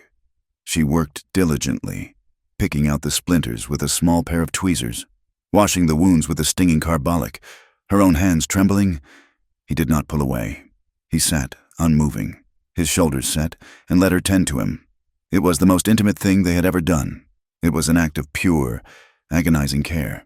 When she was finished, she wrapped his hand in clean, tight bandages. "Thank you," he said, his voice thick. We should eat," she said, turning away, the air too close. "We leave in an hour," he said. "For Cheyenne. Abernathy is meeting us on the main road with his own horse. We will take the freight wagon." The freight wagon. The thing that had saved her? Now, it was taking her back. The journey was 4 days of cold, muddy roads and unspoken tension. The thaw had made the world a river of slush. Daniel sat on the wagon bench, handling the big draft horses with his bandaged right hand and his shaking left. He drove with a grim, fixed purpose. Clara sat beside him, wrapped in one of Sarah's old wool coats, Mr. Abernathy, the young lawyer, rode alongside, his face thoughtful, his gaze often drifting to Clara, as if trying to gauge the strength of his witness. The nights were the worst. They stopped at small, rough-service way stations. Abernathy secured Clara her own room, a tiny, cold space, while he and Daniel slept in the common room or the barn. The closed door did not make Clara feel safe. It only reminded her of other doors, other rooms. She lay awake, listening to the sounds of the road, the shouts of other freight men, the low rumble of Daniel's voice as he spoke to the lawyer near the fire. Her anxiety grew with every mile that brought them closer to Cheyenne, the city that had been her prison, the city of her uncle. She had been brave in the jail cell. She had been brave in the lawyer's office. Now, sitting on the hard wagon bench, the cold wind whipping her hair, she just felt small. "What if they do not believe me?" she asked Daniel, her voice so low it was almost lost in the wind and the jangle of the harness. He did not look at her. He kept his eyes on the road. "It does not matter if they believe. It matters that you speak." "And what if he—" She could not finish. "What if my uncle destroys me?" Daniel's bandaged hand tightened on the reins. "He will not. I am there. Abernathy is there. You are not alone. Clara, not anymore." She looked at his profile, at the hard line of his jaw, at the scar that pulled his eye. He was a broken man. He had confessed to a terrible thing, but he was not a monster. He was the only man who had ever truly seen her. She believed him. Cheyenne was a shock. After the silence of the high plains, the city was a roar of noise. Dozens of wagons, men shouting, hammers ringing on anvils, the smell of coal smoke and cheap whiskey. People stared. The whispers here were louder, more confident. She was no longer a vague rumor. She was a spectacle. "That's her. That's the one. Preacher Jensen's niece. Ran off with that hermit. Holt. Scandalous. Right on her wedding night?" Clara felt her blood turn to ice. She wanted to shrink, to hide under the tarp in the back of the wagon, just as she had done weeks ago. Daniel's voice, low and beside her. "Head up." She looked at him.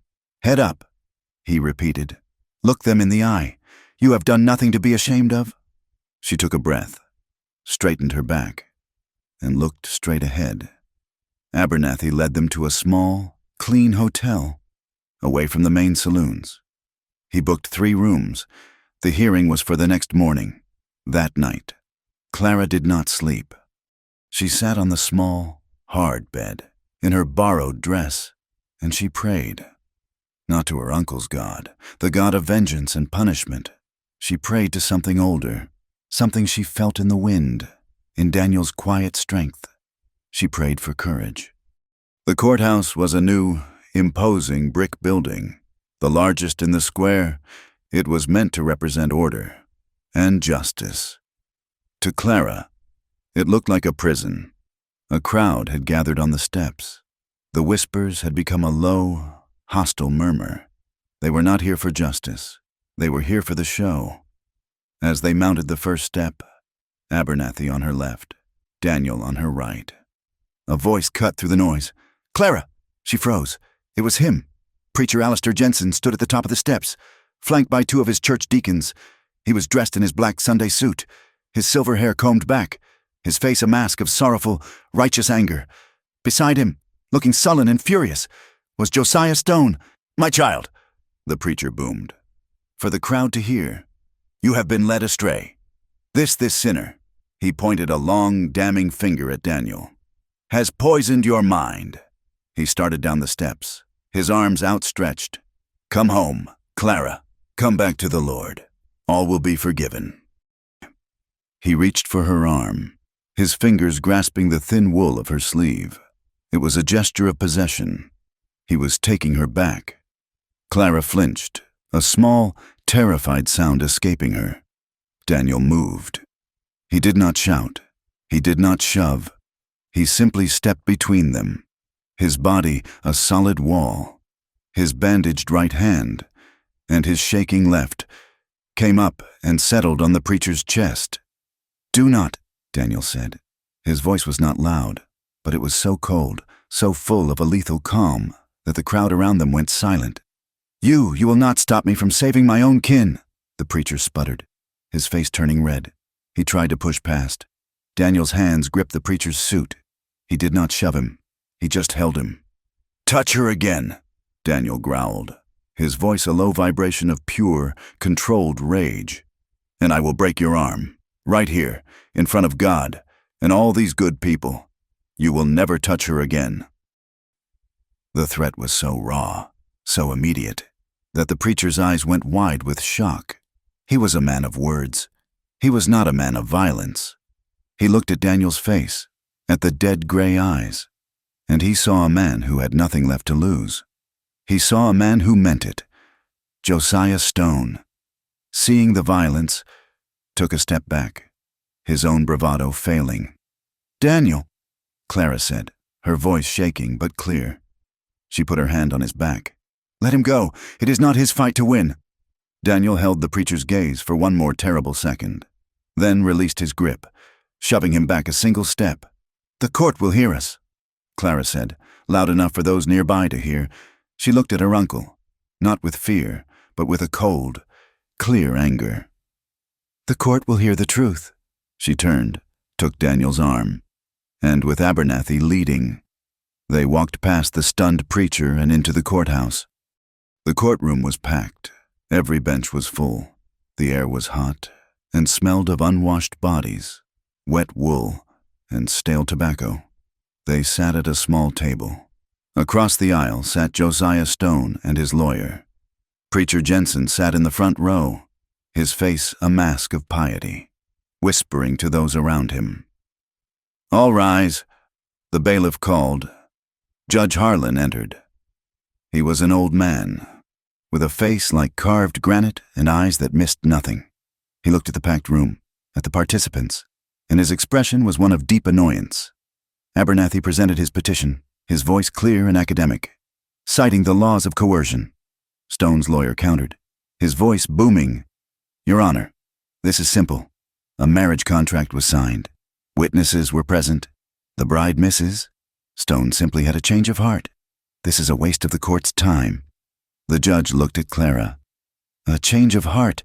Is it girl?" Clara stood. "No, Your Honor. It was terror." Abernathy said, "Your Honor, I call Clara Jensen to the stand." Clara walked, her legs feeling like water. She took the oath. Abernathy was gentle. "Miss Jensen, please tell the court about the night of your wedding." Clara looked at her hands, then at the judge. She told the story. Her voice was small, but it was clear. She spoke of the parlor. She spoke of her uncle's pressure. She spoke of going to Josiah Stone's cabin. He had been drinking, she said, her voice flat. He said he had paid a high price for me. "And what happened then, Clara?" Abernathy asked, his voice soft. He became angry. I was afraid. I asked him to wait. He struck me." A gasp went through the courtroom. Josiah Stone leaped to his feet. "She is lying. She is a—" "Silence," the judge roared. "You will sit, Mr. Stone, or I will have you removed." Stone sat, his face purple. "And then," Abernathy said, "and then he did what he willed. And I ran. When he slept, I ran. I ran until I found Mr. Holt's wagon." The cross-examination was brutal. Stone's lawyer was a shark. "Miss Jensen, you ran, you say, barefoot in the night? Over 10 miles? "Yes." "And you just happened to find this recluse's wagon?" "Yes." "And you stayed with him? This man? Alone? For weeks?" "There was a storm. He saved my life." "Saved your life? Or did you find a new protector? Miss Jensen, did you trade Mr. Stone for Mr. Holt?" "Objection," Abernathy shouted. "Sustained." The judge grunted. "But you are walking a fine line, counselor." The lawyer smiled. "No more questions." He had planted the seed. She was an adulteress, a runaway. Then, her uncle's lawyer, a man from the church, called the preacher to the stand. Preacher Jensen was a magnificent actor. He was heartbroken.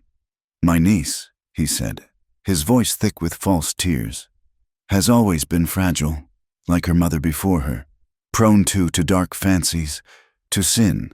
She is a born liar. Clara stared, her stomach turning to stone. A temptress, even as a child, the preacher said, shaking his head sadly. I prayed over her. I fought for her soul.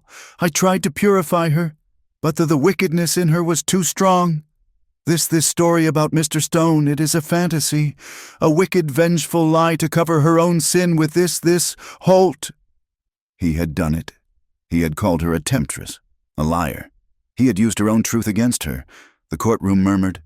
They believed him. He was a man of God. Abernathy stood. No questions for this man, Your Honor.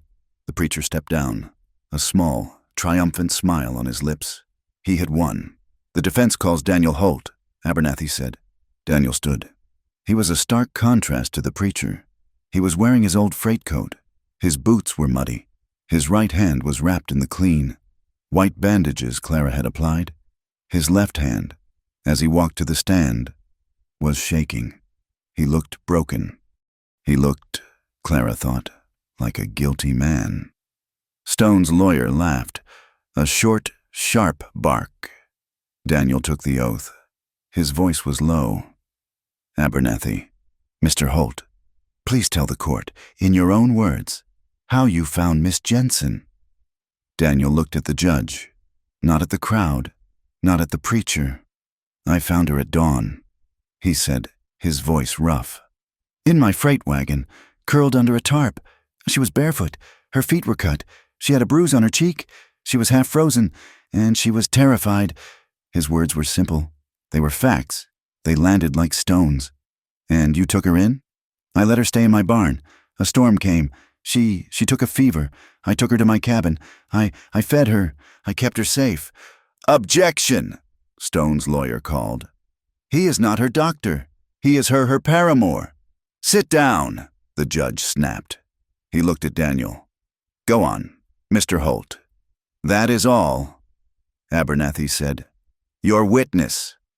Stone's lawyer stood, smiling, walking toward the stand. This would be easy. Mr. Holt, you are a hermit, are you not? I keep to myself, Daniel said. A freight hauler? Who hasn't hauled freight in 3 years? Since the incident? Daniel's gaze did not waver. Yes, the incident, the lawyer said, pacing. That would be the fire, would it not? The fire that claimed your wife and your daughter. Clara's heart stopped. No. The courtroom went utterly silent. This was the killing blow. Mr. Holt, the lawyer pressed, his voice silken. Tell the court about the fire. Daniel looked down at his hands, his scarred left, his bandaged right. He was quiet for a long time.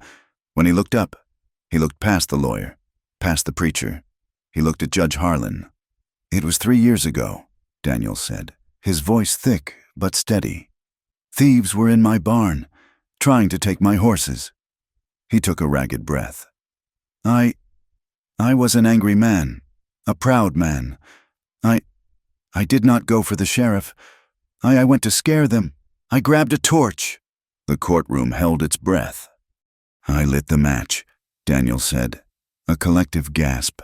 Clara shut her eyes, tears leaking from them. I threw the torch at them to scare them off. But the wind took it. It hit the roof of my cabin. My wife Sarah, my daughter Eliza, they were inside. He was shaking now, his whole body. But his voice was strong. It was the strongest thing in the room. I tried to get in. I burned my hand. He held up the scarred, trembling left hand. It was my fault, my pride, my sin. I have lived with that. I am a broken man. I am everything that man. He nodded to the preacher. Says I am a sinner. The lawyer was stunned. This was not how it was supposed to go. Daniel turned his gaze, hot and fierce, on the preacher. I know what sin is. I know what it smells like. I know what it costs. Then he looked at Clara. His gray eyes softened. That man, he calls her weak. He calls her a liar. He is wrong. I hid from my guilt for 3 years. I ran.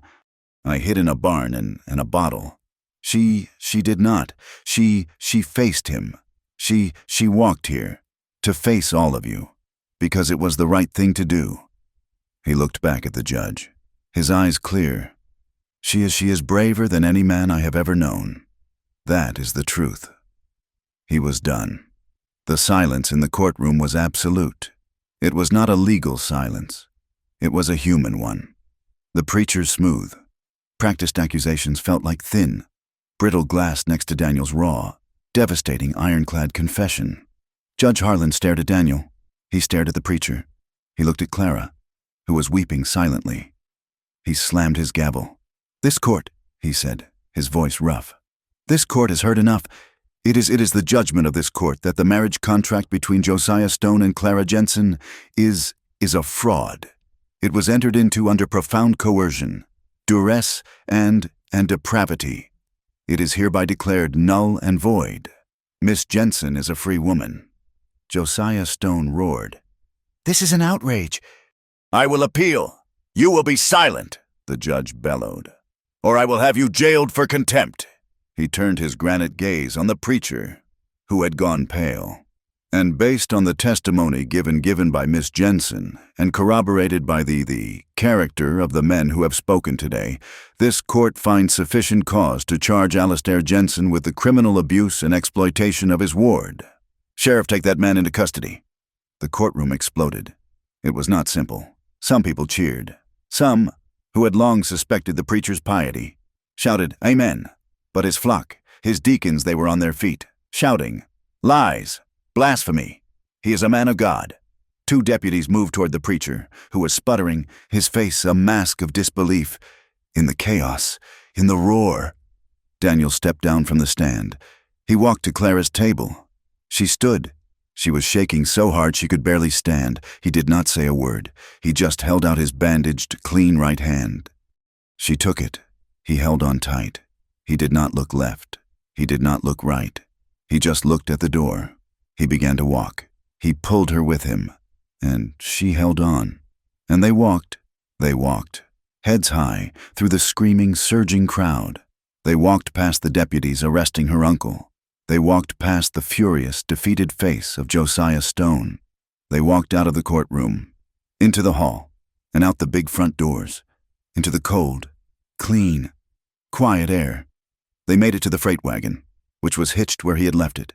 The adrenaline, the terror, the courage, it all left her at once. Her legs gave out. She sagged against the tall wooden wheel, her breath coming in ragged. Tearing sobs, Daniel stood in front of her. He was shaking, too. The cost of his confession, the terror of the moment, had left him hollow. He looked at her, this small, brave, weeping woman, who had just faced down her entire world. He reached out, his good hand, and he put it on her arm. He pulled her to her feet. He pulled her against his chest. She collapsed against him, her face burying into the rough wool of his coat, her hands clutching his back. He held her. He wrapped both arms around her, his scarred, trembling left, his bandaged, aching right. He held her as if she were the only real thing in the world. He pressed his rough cheek against the top of her head. They stood like that for a long time, in the middle of the street, while the sounds of the riot in the courthouse echoed behind them. "It's over," he whispered, his voice thick. She nodded against his chest, her tears soaking his shirt. He held her for another minute. Then he loosened his grip, just enough to look down at her. "Let's go home." Clara looked up at him, her eyes red, her face a mess, but her smile was the first true one he had ever seen. "Yes," she whispered. Home. The ride home from Cheyenne was nothing like the journey there. They sat side by side on the wagon bench, the horses moving at a steady, unhurried walk. They did not need to race. There was nothing chasing them. The young lawyer, Mr. Abernathy, had shaken their hands, his face full of a new, profound respect, and had stayed behind to see the charges against Preacher Jensen carried through. Daniel and Clara were alone. They spoke little. There were no words for what had happened in that courtroom. Daniel had laid his soul bare, confessed his deepest, most defining sin, not for his own salvation, but for hers. Clara had spoken her own hidden, terrible truth, a truth she thought would destroy her, and it had set them both free. The silence between them was no longer the cold, awkward barrier of two strangers. It was not the heavy, guilt-ridden silence after their night in the straw. It was a new thing. It was quiet. It was a shared space, as vast and open as the plains rolling out before them. When they stopped the first night, Daniel tended the horses. Clara built the fire. He sat on one side, she on the other. He looked at his bandaged right hand, the one she had cleaned and wrapped. "You'll need to change that," he said, his voice low. "I will," she said. Later, she did. She boiled water, unwrapped the angry wounds, and cleaned them again. His hand was healing. The raw flesh was closing. She worked, and he watched her, his gray eyes unreadable in the firelight. He did not flinch from her touch. He did not pull away. When she was done, she did not move back to her side of the fire. She sat beside him, on the same log. She did not lean against him. He did not touch her. They just sat, shoulders inches apart, and watched the flames. It was enough. When the ranch came into view 2 days later, something in the air was different. The last of the snow was gone, melted away not just by the Chinook, but by the steady, insistent press of a new season. The mud was drying. The world was no longer a harsh landscape of white and black and gray. There was green, pale, tender shoots of new grass were pushing up through the dark, damp earth. The aspen trees on the ridge, which had been bare, skeletal fingers against the sky, were now hazed with the faint, delicate green of new buds. It was spring. They had returned, not to a prison, but to a home. They fell into a new routine, as natural and unspoken as the turning of the season. The small, one-room cabin, which had been his hermitage and her cell, became a shared space. She slept on the cot. He slept on the bed. They were two separate people, in one small room, healing. Clara woke first, in the pale, soft light of the dawn. She would build the fire, boil the coffee, and step outside. The air was no longer a thing to be endured. It was soft and sweet, and it smelled of damp earth and pine. She found a small, forgotten crate of seeds in the barn, potatoes, beans, corn. She found a patch of good, dark earth behind the cabin, where the sun hit most of the day. She took a shovel, and she began to dig. Her work was slow, measured. She broke the soil, her hands, which had been soft and pale, growing strong and calloused. She planted the seeds in long, careful rows. She was not just planting food. She was planting roots. She was staking a claim. This patch of earth was hers. She found peace in the simple, rhythmic work. The thud of the spade, the crumble of the soil, the small, hopeful weight of a seed in her palm. She began to bake. With the last of Daniel's flour, she made bread. She learned the habits of the iron stove, the way it held its heat. The cabin began to smell of yeast and warmth and comfort. Daniel, in turn, worked, but his work was different. He no longer chopped wood with a desperate, self-punishing fury. He was building. One morning, Clara woke to the sound of an axe, but the sound was different. It was not the splitting crack of firewood, but the clean, measured thunk of shaping. She went outside. He was 50 yards from the cabin, on a flat, clear patch of ground. He was squaring logs. He had felled several large pines from the ridge, and he was working, his bandaged hand now protected by a thick leather glove, his left hand steady. The tremor, she noticed, was almost gone. It only returned when he was tired, or when he looked at her too long. What are you doing?" she asked. He stopped, wiped his brow with his good arm. He looked at the foundation of logs he had laid. "Cabin," he said. She looked at it. It was larger than the one they stood in. It's a big cabin," she said. He nodded. looking at the plans he had sketched on a piece of scrap wood. It's got 2 rooms. He looked at her, and his eyes were clear. There was no shame in them, no ghost, just a simple, profound honesty. "For later," he said, his voice quiet. "When we've healed." Clara's throat tightened. He was not assuming. He was not demanding. He was not running. He was building. He was giving them both the one thing neither of them had ever had: time. "It's a good place for it," she said, her voice soft. "It will get the morning sun." He nodded, and a small, almost smile touched his lips. He picked up his axe and went back to work. The sound of his building became the new rhythm of their days. Clara found a small, cloth-bound ledger in the bottom of Sarah's trunk, its pages empty. She found a nub of a pencil. She began to write.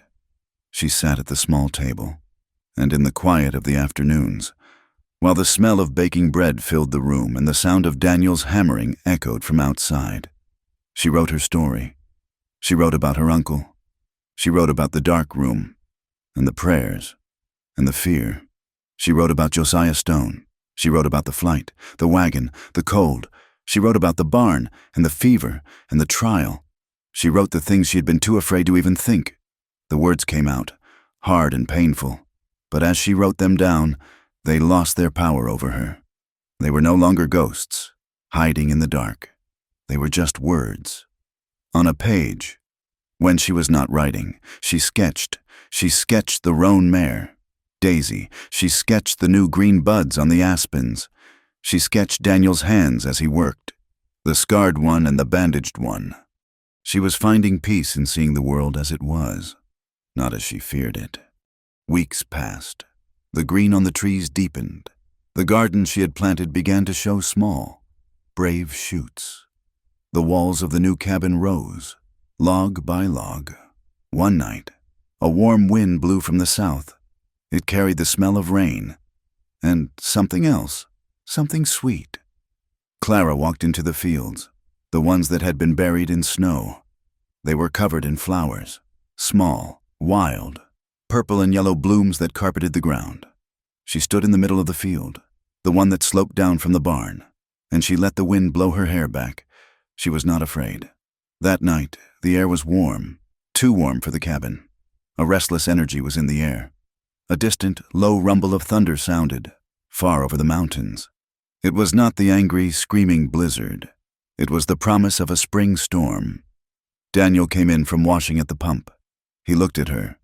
She looked at him. The small cabin was suddenly too small.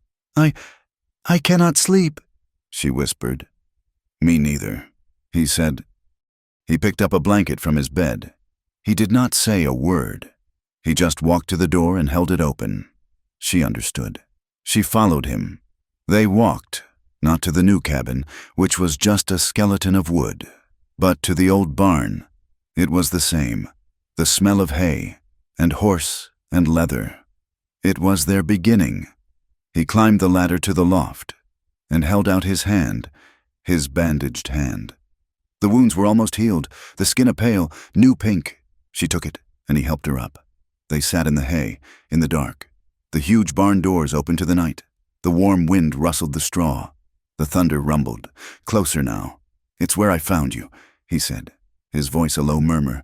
"No," she said, looking out at the night. "It's where I found you." He was silent. He spread the blanket, and they lay down, side by side, on their backs, staring up at the dark rafters. They lay like that for a long time, just breathing. The storm was coming. Clara turned on her side, to face him.